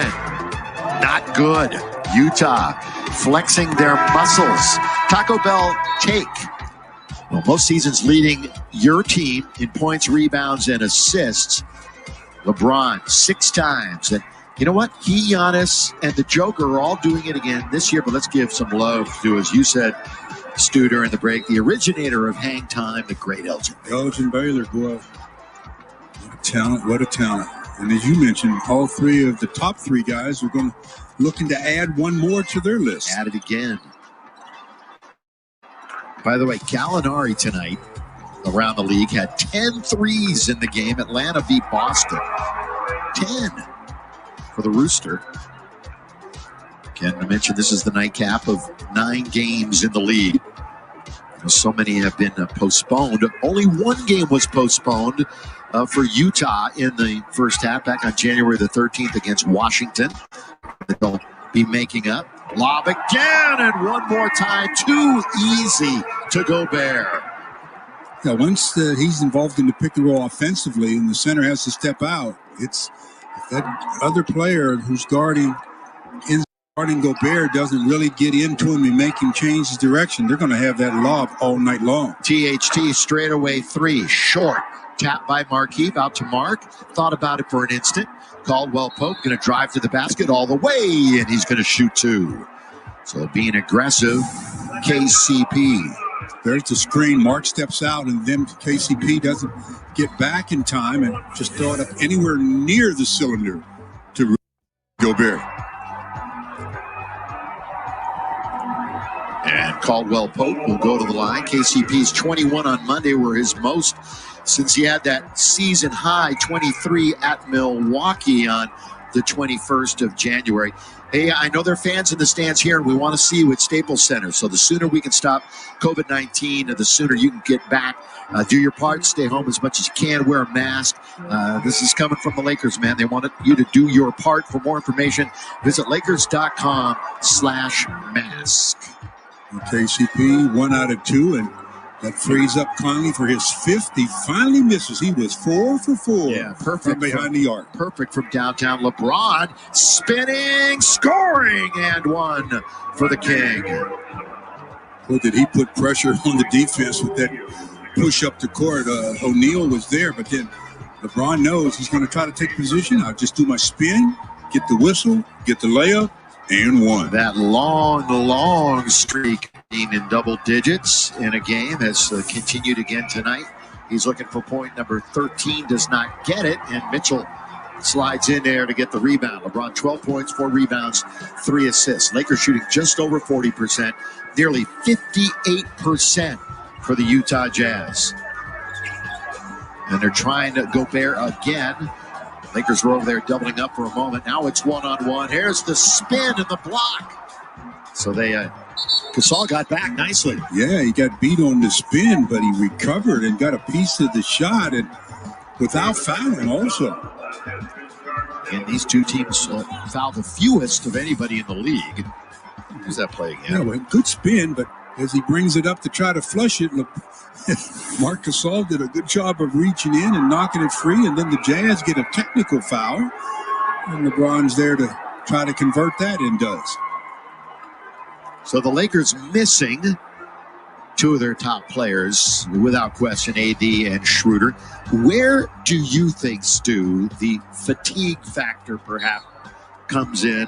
The run to a title, the short season, and here they are now. At all, in your estimation? Well, the fatigue factor, I don't think it's the fatigue factor as much as it is the injury factor, because now they've got to do certain things with different personnel. As Gobert tells THT, this is why I lead the league in block shots a lot. Mike Trudell, your thoughts on that?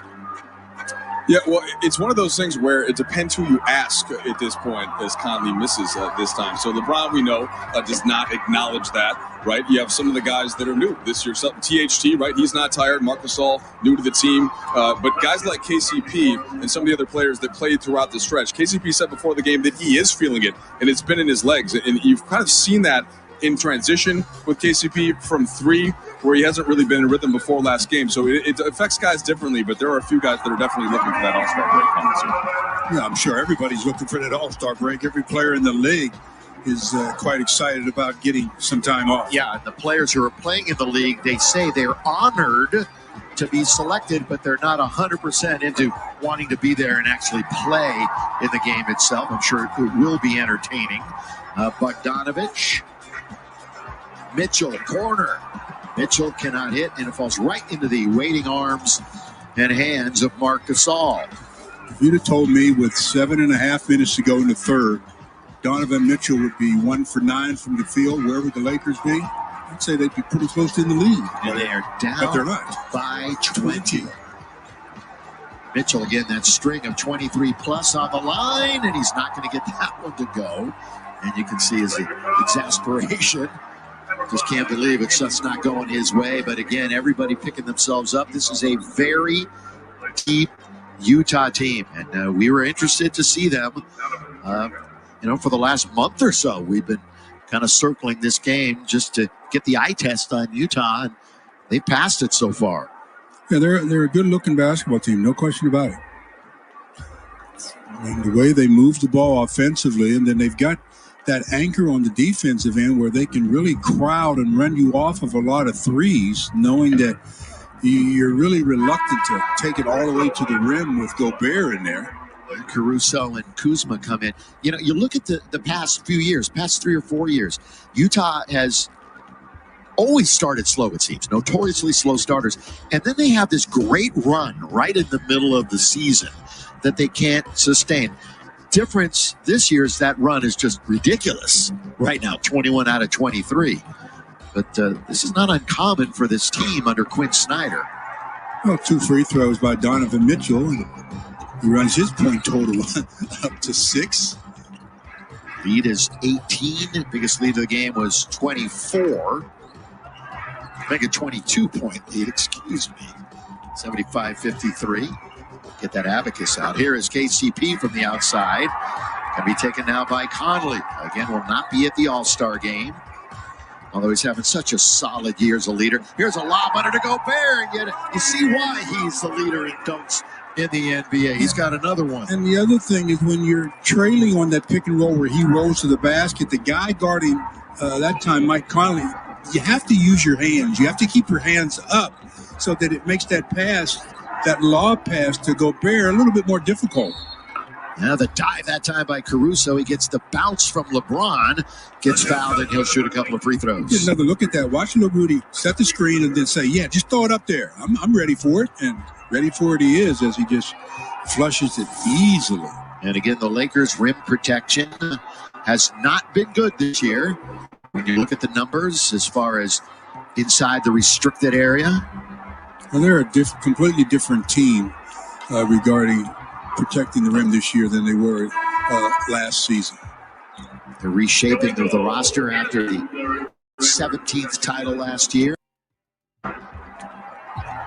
Coming in, Favors again. He's having a career year shooting the basketball is Derek. 11th year in the league. The Caruso. Yeah, 1 out of 2 for Caruso. The Lakers still trying to find a way. They're only shooting 39% from the field. Alex now 11 for 14 on the year. Blocked by Kuz. He's got yet another block. He had a couple of them the other night in the game against the Wizards at Staples Center. Lakers will be back for 3 more after this one at Staples Center before the final road game prior to the All-Star break against Sacramento. LeBron back to the basket. Backing in, gets double teamed, bullies his way in, counted and one. LeBron James. Yeah, being defended throughout the game, it seems, by O'Neal. But O'Neal just doesn't have enough in the back pocket to handle the strength of LeBron. He just backs him in, then overpowers him to get the foul and the hoop. Again, with no Rudy Gobert on the floor, they don't have the same rim protection. LeBron 8th in the league in assists, 12th in scoring. Again, the 3rd ever to top 35,000 points. The only 2 in front of him, the mailman and Cap. Ingles gives it to Mitchell, Spider working on Caruso, shoots over him, and his nightmare shooting night continues.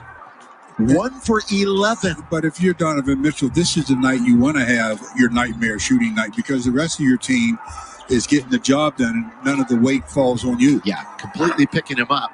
Kuzma can't hit from 3, so the Lakers are 5 for 21. That is obviously under 25%. So that slump continues. They'll play keep away on top, Mitchell and Ingles. They'll get into their action here with under 10 now on the shot clock. Oh, too easy to Favors right at the rim. Once again, little to no defense by the purple and gold. LeBron will launch a long 3 on shot long rebound. Trying to tap it, get an extra 14 was Kuz, and it's going to go out of bounds. One of those nights for the Lakers on both ends of the floor. They're having difficulties with their offense, and that's tied into why they're somewhat having difficulties on the defensive end.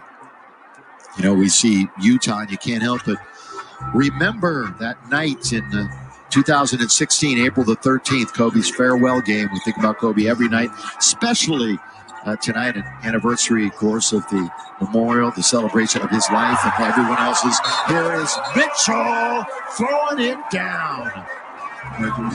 Donovan said my jumper's not working today, but I know I can still elevate. Gets into the paint, gets on that trampoline. No contest from the Lakers. And nice flush by Donovan Mitchell, and it's been all Jazz since second quarter.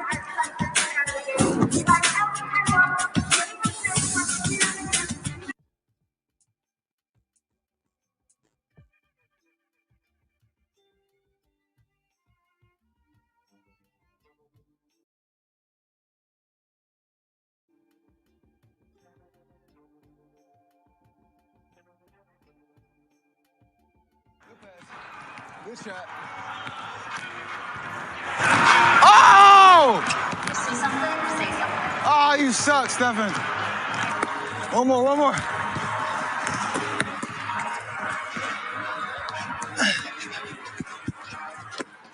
Yes, sir.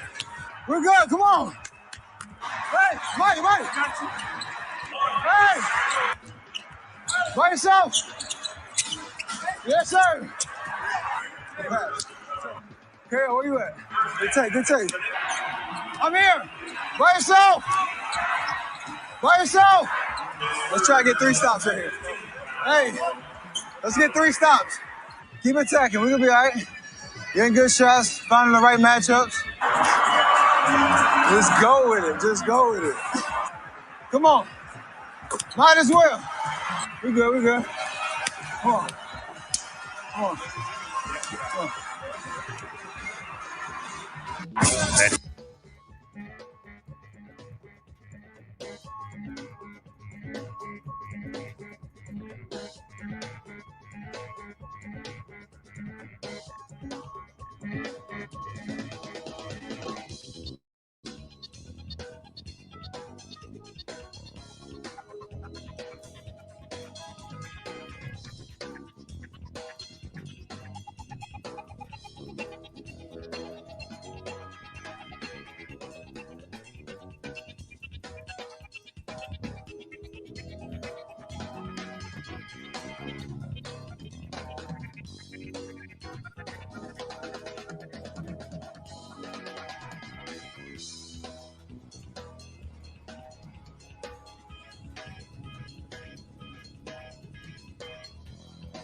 All Utah tonight, even in the game summary. 3-pointers, they've hit 15 of them. 15 of them for the season. You can see how hot they have been. Also sharing the basketball, put it in the blender, mix it around, and who do you find? Favors underneath. And then on the fast break, they are well above their average. Lakers just not getting back. They're turning defense into offense, and it results in a big Utah lead. You know what's interesting? We've been talking about Donovan Mitchell's off night.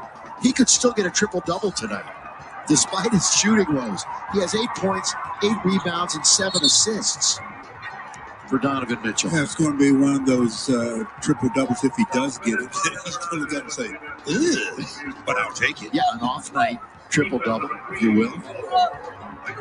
Let's get to the 5 on the floor for the Lakers when we can. You've got Kuzma, Matthews, Trez, Caruso, and LeBron. 81-57. We're still in the third quarter. It looked like the Lakers in a little bit of time. Could be experimenting. They're going to get scored on right at the rim. If it was a zone, it was a miscommunicated one. Whether you're in man or zone or whatever, you always have to be able to communicate verbally. That's 32 paint points for the Jazz. Montrez, Matthews, quick. Now the 3 for LeBron, and he knocks it down. Got it from the outside. LBJ with the 3. He was only 2 for 10 the other night. On the year, a 36%er from beyond the arc. He's now guarding Bogdanovich. Favors corner the key. They'll reset it with Ingles. Hard to play zone, though, against a team that shoots the ball as efficiently as they do from the perimeter. Kuzma looking to attack, pulls up, mid-range, rebound to Mitchell. So there he's got another rebound as he inches closer to a possible triple-double. Here's a 3 on its way. Not going to go down. Tap once, twice, but controlled by Favors. Looks like it's going to be a foul on Caruso, and it is. Blocking as he tried to stop Mitchell from getting to the goal.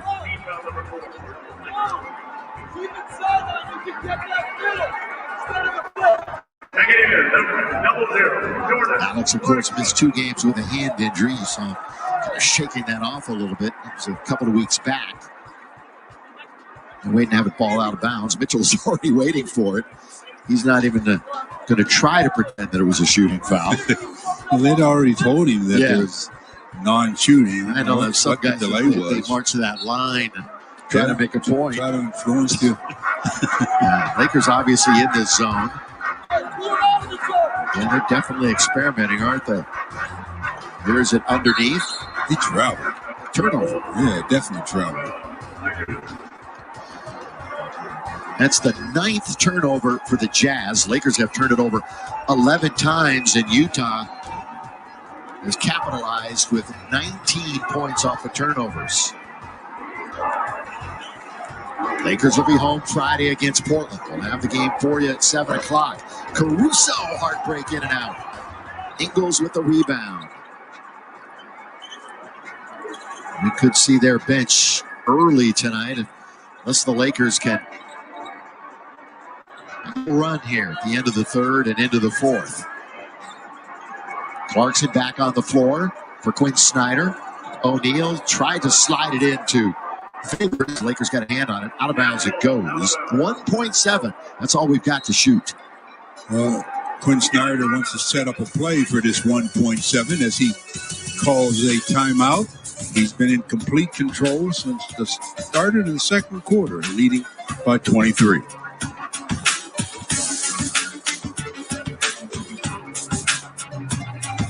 Beverly drop.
By the way, Donovan Mitchell has never had a triple-double.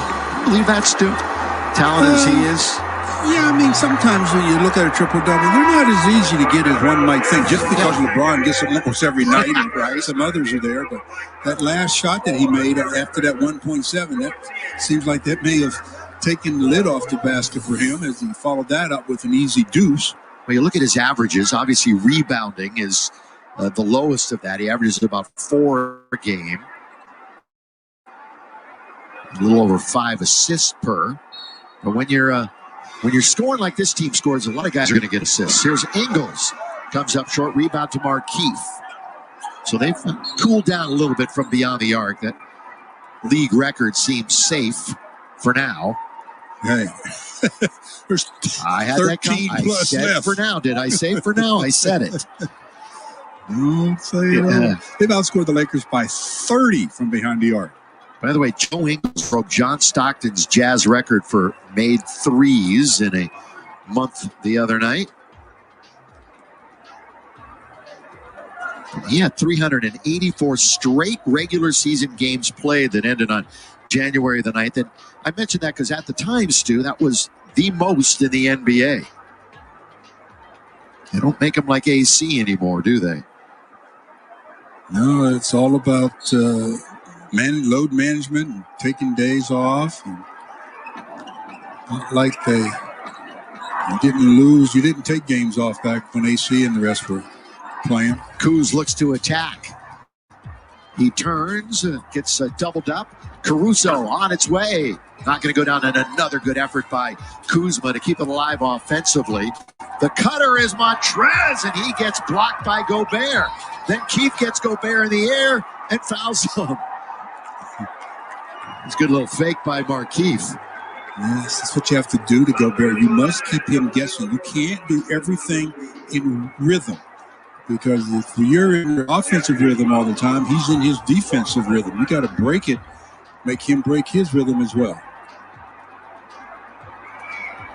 Keith to the line. So the Lakers haven't been a whole lot of free throw shot either side tonight. Lakers are now 9 out of 13, and we're in the final minute of the third quarter. Keith, though, looking for his 8th point. He is the Lakers' leader in rebounding in this game, despite only playing about 20 minutes. He's got 8 boards. When he does play, he averages about 16 minutes a game. So he's getting more run tonight. He's second in rebounding in the game. You know who is first? Donovan Mitchell with 9. Thus, he has his sights on his first ever triple-double. Conley, the quarterback. Gobert with Kuzma guarding him. Right back to Conley.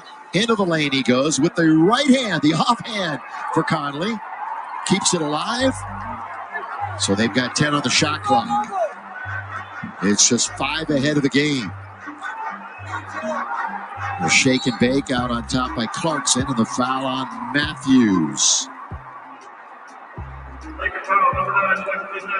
Offensive rebound by Mike Conley got them that extra possession, and they're going to put 2 points on the board because of Clarkson free throw time. He's only missed 2 free throws all year. How many think he shot, Stu? If I mentioned he's only missed 2. Oh, wow. See, they've played, well, how many games have they played? He had 49 attempts. In you fact, didn't answer my question. I was going to guess. You already told me. I already told you. Gee. Man, I just messed up my own game. 31 games, by the way. You want to guess again? By the way, he would be second in the league. Second in the league if he had enough free throw attempts to qualify. All right, I'll have you guess this. It's nice to be able to, if you're going to work to get there, you might as well convert them. Yeah, number 1 in the league, by the way, is CP3. Matthews, and that's the end of the quarter. And once again, unfortunately for the Lakers, big lead for Utah heading into the fourth. It's been a big lead for the Jazz for quite some time, as they are taking it to the Lakers all over the place, whether it's the lobs or dunks or especially three-point shooting.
Right at the top, chilly night, Salt Lake, going to get down about 18. Not expecting snow for another day or so here. By the time that arrives, the Lakers will be back in Southern California. The 3-game homestand coming up. Just 4 games remaining before the All-Star break. Donovan Mitchell will be there, and it looks like he might be done for the night. Well, with the big lead that they have, I would think that he'd be finished for the evening, but you never know in the NBA. We talked about a frigid night in Utah outside. It's been a frigid night inside. And oh man, you are right. And again, no AD, no Schroeder. Hopefully Schroeder on Friday will make a huge difference against Portland, who's been ravaged by injuries, but they've maintained. They finally caught Gobert standing in the lane for about an hour. How many times has he been setting up that little bivouac? He's got a little camp. He's got a big tent in it. Rudy Gobert tonight. He peeked his head out of the tent that time, and they caught him. 16 points. 7 rebounds for him. THT. Not a Kuz. See the Lakers play with some big-time pride here in the fourth quarter. Make a little run at it. Underneath to Montrez. Good dish by THT. See how much control THT was in that time? It wasn't going but maybe 20 miles an hour instead of the normal 60, 70 miles an hour, and he was able to make the same play, get the same results and assists to a teammate. That's the first assist for Horton Tucker tonight. Kick it out now to Niang. That rolls around. So he was 7 for 7 the other night from beyond the arc. You're kidding me. 7 for 7. You know, another player in the league did that this year. Sadiq Bey of Detroit, as Markeith hits it from in the lane. Bey went 7 for 7 from downtown. But that's still a heck of an effort, isn't it? It sure is. And he had come in a shooting slump. Gobert, they knock it away and steal it. THT, front court. THT gets wrapped up by Clarkson before he can get to the basket. It'll be ball out of bounds. 90-68. Fourth quarter action. So the Lake Show, if they can come back, this would only be their 4th loss on the road. Good strip by Montrez as Rudy Gobert again was trying to get into the takeoff mode. Lakers swept them last year. 1 in Los Angeles, 1 in Utah, and 1 in Orlando. They've won 4 straight overall. But remember, Stu, they had that long losing streak in Utah. They finally ended it last year. I remember. Montrez, mid-range. Markeith just mistimed it a hair. Taken by Conley.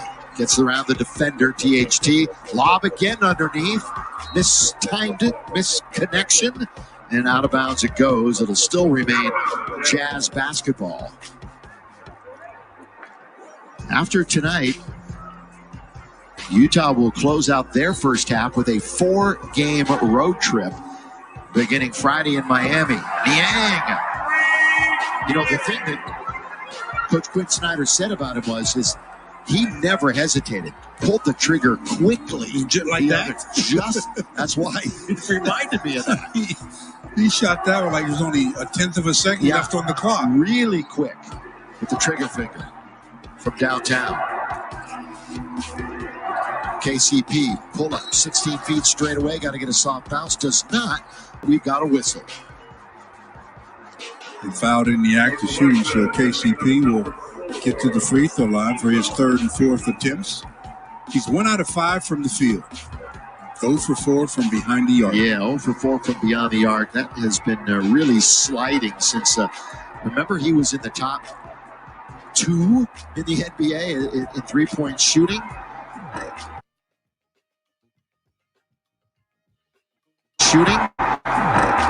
Yeah, but that's why I always, hesitate to get involved in that because it's early in the year. Yeah. Let me know where you are at the end of the year. It's still pretty respectable, 43% right now. We'll dig a little bit into the second half schedule as this game goes on here in the fourth quarter, and we have some time to talk about it. Got a foul on Kenny as he was trying to fight over Jordan Clarkson's screen. He gets called for the foul. KCP played in that McDonald's All-American game back in 2011. You know, he played in that game with Quinn Cook and Anthony Davis. And again, we wish Quinn all the best after being waived. So the Lakers have a couple of roster spots to figure out here and how it'll help them come playoff time. Rebound, THT, then he loses it. Got careless. And a good play by Connolly, give him credit. Ingles, another southpaw, trying to find Gobert. He got sloppy with it there. And the Lakers steal it right back, 93-70. 3 minutes into the fourth and final quarter. Harrell. He might pull up from here. It's obviously part of his game now, the mid-range jump shot. And there he goes from the baseline, and he knocks it down. Yeah, he had Gobert, who was giving him a little space. Gobert is so confident in his ability with his reach to affect shots. Once again, the leader off the bench, Montrez with 14. One of 3 Lakers in double figures. LeBron leads with 19, and don't expect to see him unless the Lakers make a miracle run, but an easy final offensive rebound and basket by Gobert. Gobert now with 18 points, 8 rebounds. Doesn't have an assist, so make him a facilitator. Looking to get another double-double tonight. He's 3rd in double-doubles in the league, but he's not there quite yet. Montrez, boy, expanding that game. And he stepped back because that time Gobert was really in front of him, so he did like a step-back jump shot. I like that a lot. 4th in the NBA in field goal percentage, and it's not all in the restricted area like it used to be. Catch and shoot, and another triple for the former Laker Clarkson. Clarkson now with 15 off the bench. 18 off the bench. And he's made multiple threes 30 times this year, Stu. 30 games, multiple threes. Everybody on their team must have done that. The way they're shooting it. Kuz is going to try to answer back. Hits the front of the rim, then goes off the window. Gobert is now 1 away from a double-double. Clarkson tries it from the right side, right hand. Kuzma in the rebound department. Long lead and a great one for Markieff to finish. Talk about an over-the-shoulder catch. Nice job by Markieff. Going up with both hands, securing it, and then just laying in. But the Jazz still lead by a lot.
in the basket from behind the arc. 18 out of 39. This is following 28 in their last game. So in 2 games, and there's still a lot of game left here. They've got 46 three-pointers made. And Mitchell's coming back in to the game despite the huge lead. So you're correct. And as you were saying, those guys get their stat sheets. They know what's going on the bench. You know, I mean, they got 8 coaches over there, all of them with stat sheets. At least 8. In people's ears. You know, they say Donovan's only a rebound and 2 assists away from a triple. Mike Conley is only 2 rebounds and 2 assists from a triple. Ingles, Clarkson, they move it quickly to Bogdanovich, and he scores again. It is becoming commonplace, old hat for these guys. Another 3. Remember, they had a franchise record, 28 of them in their last game, a 132-110 win over Charlotte. They average nearly 17 threes a game, number one in the NBA. And if you joined us late again, they got to 500 made threes quicker in a season than anybody else in NBA history. That just blew me away that they beat the Rockets and the Warriors. You would think the Warriors, and the Mike D'Antoni Rockets, you were saying, in the last few years, shot off. Yeah, but especially the Warriors with Steph, Clay, and Kevin Durant a few years back. Mitchell off the window, taken by Duds. Dudley into the front court. They give a free ride lane at that time to Keefe, but he gets fouled going to the basket. McKinney in the game for the first time, along with Jared Dudley made an appearance in the first half. Yeah, so McKinney's going to get some good time. Hey, quickly about the schedule. Actually, we have some time to talk about the schedule. Came out. Obviously, they waited as long as they could. 6 minutes and 11 seconds to talk about the schedule. A lot to talk about it. Yeah, it'll start up again on March the 12th, the home game against Indiana. Plenty of home games to start. April is crazy, and I'm going to bring Mike in here in a minute.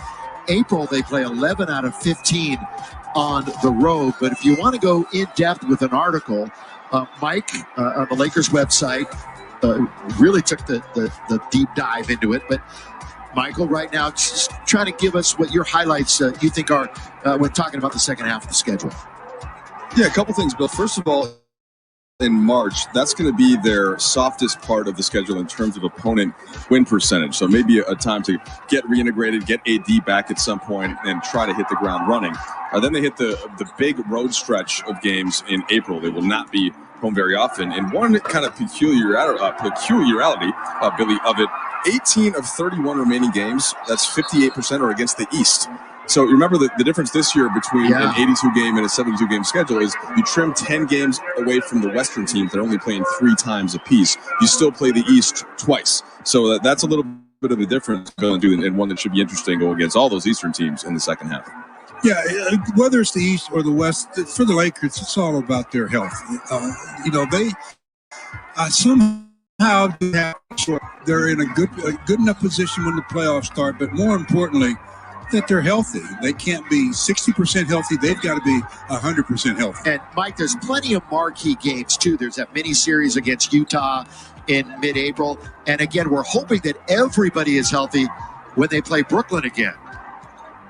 Yeah, that Brooklyn game is April 10th on the road, so that should be a highlight game. Of course, we didn't get to see Kevin Durant play for the Nets or AD in that one. And then, Billy, the other thing is back-to-backs are ramped up in the second half here. So they only had 5 in this first stretch. They have 7 of them, and 4 are in the final month of the season in May. So that's going to be interesting, too, just to see what they're going to do with how many games are their key guys going to play, what are the seedings going to look like. It's a truly unique season here that they're going to try to navigate their way through.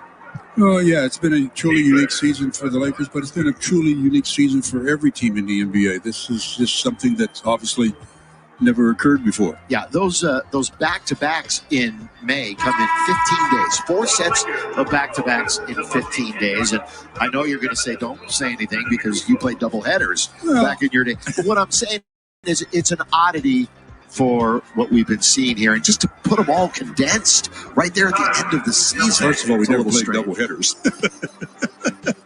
I thought thought you just embellished we had a that. lot of 3 nights in a row. That. Just go with me on that. I'll go with you in the next 5 minutes and 7 seconds because the Lakers still trail by a bunch.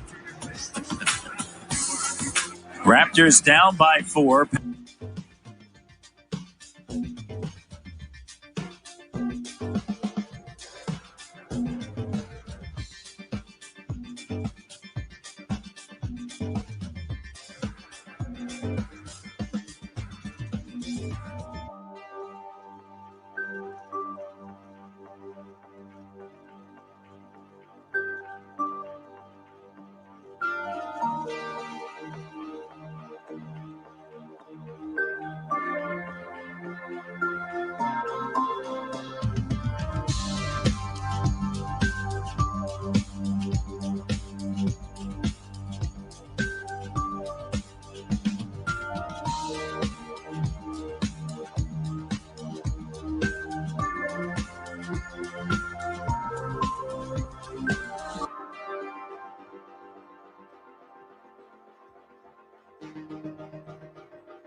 No, one to forget tonight if you're a Laker fan.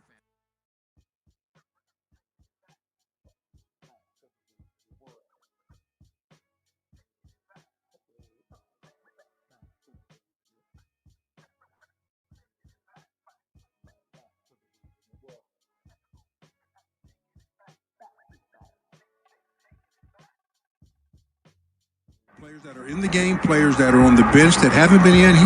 It's a good way to participate especially when you're not in uniform. And he will be known as an all-star this year again, even though he will not be playing. And as you all know, the Lakers are going to be very careful with that injury. As Frank Vogel said, even at the beginning of this year, after the title, we just want to be healthy going into the playoffs. Trying to go backdoor that time to bounce by Dudley, looking for his teammate. You've got Kaycock into the game, and Antetokounmpo also in for the Lakers. You got a lot of the starters still in for Utah, though. Lakers have emptied the bench. Well, and we'll see if finally a couple of starters are going out for the Jazz as Donovan Mitchell goes out, also Bogdanovich. So Mitchell comes up, 2 assists short of a triple-double. Really down night scoring. 13 points, 4 for 16 from the floor, but his teammates certainly made up for it.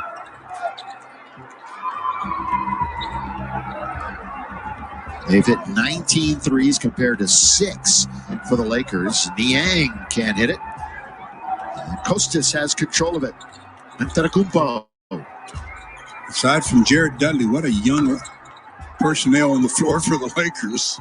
And you know, it's interesting. You look at Utah, and they do not have a young team. It's, there are a lot of them in their prime. It's not like they've got a lot of grizzled veterans, but The youngest one in their rotation is Donovan Mitchell, and he's 24 years of age. Oni is in the game. Utah, and you see he wears number 81, and that is a tribute to Kobe.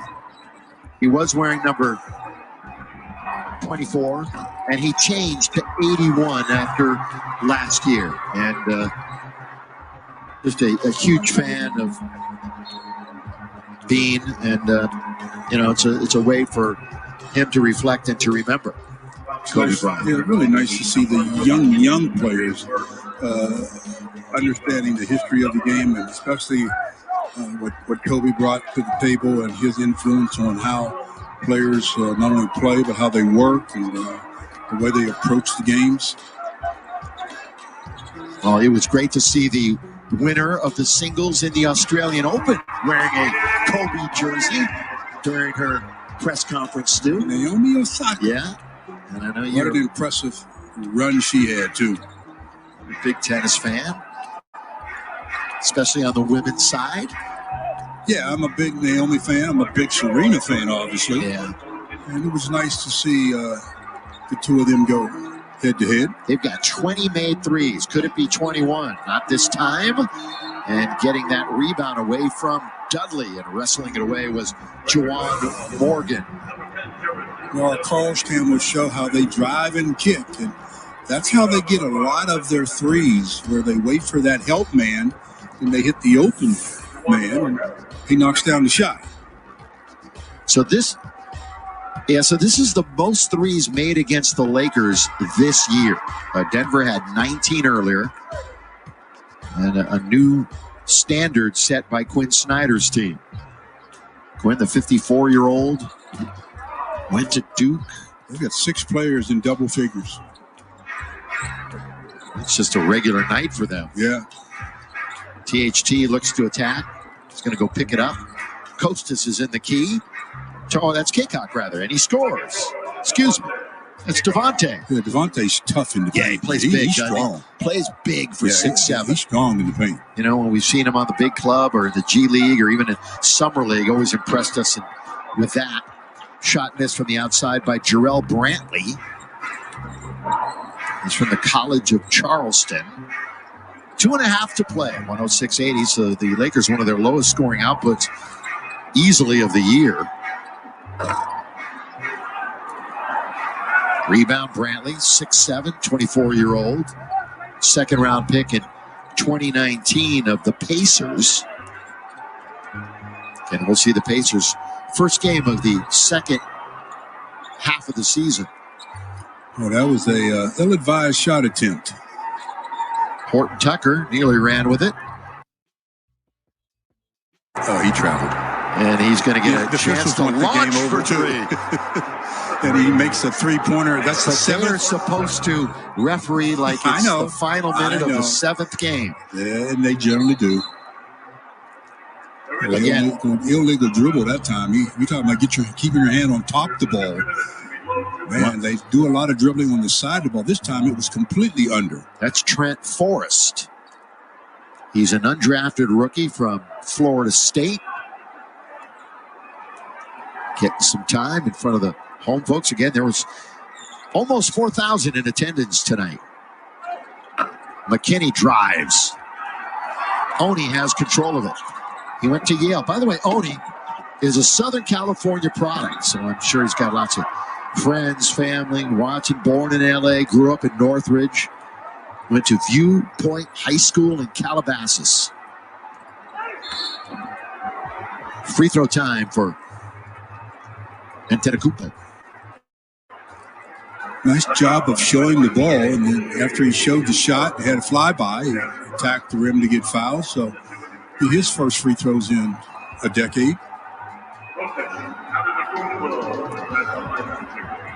He has not played. Kostas has not since December the 27th. Remember, he had a bit of a knee injury. Hey, attention LA area teachers, grades K through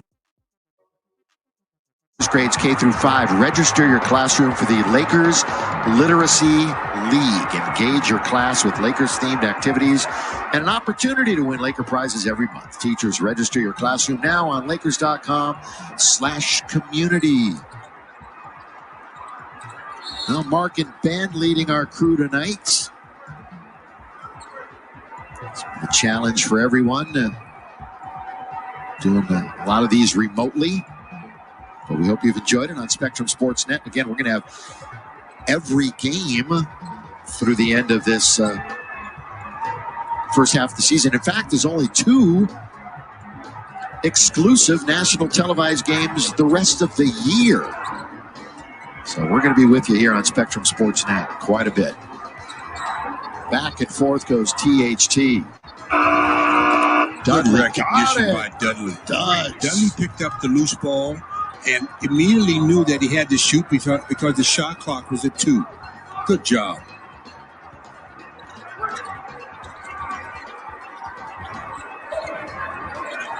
Lakers scrambling on defense. It's good ball movement even with this third unit for the Utah Jazz. Once they get you in chase mode, if you move the basketball, you're going to get an open look. And Oni knocks down the 3. Gives them 21. Oh, spin move. And Kupo, he's going to go right back to the line. No, he traveled. Oh, did he travel? Okay, he traveled. Lost his footing after the spin. And couldn't maintain his balance. It's called for the traveling violation.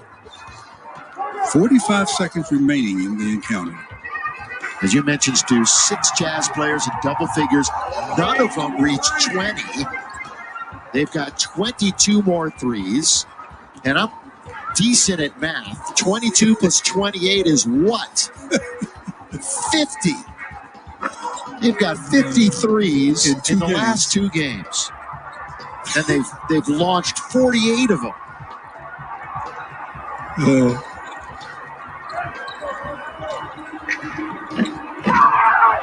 And a rebound, throwdown by Brantley. And Brantley had a clear path for that throwdown. Stay tuned. Run the clock out, youngster. Show is coming up. THT, they're going to get K-Cock a bucket. Devontae with the slam dunk, and that will be that. They don't even have to bring it across half court, and Utah has won again. They have won 22 of their last 24 games, and they remain the best team record-wise in the league at 26-6. Lakers now fall to 22-11, 13-4 on the road. All right, for Stu and Mike, and Bill McDonald saying so long. Where it's all Utah tonight. Make sure to catch our next telecast. We're back at Staples Center Friday at 7 o'clock when the Lakers take on Dame and the Blazers. Time now to check in with the studio for Access Sportsnet Lakers, driven by your Southern California Honda dealers. We'll see you on Friday night.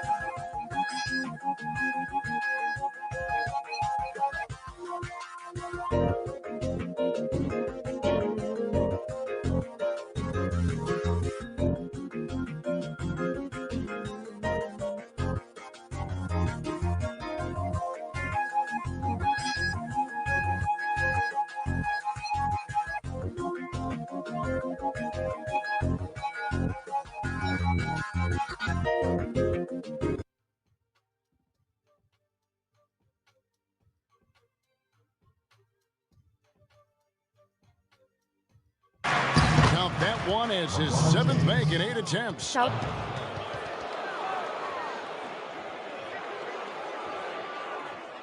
out sa iyo, Junilo Brillantes Gonzalez. Salamat.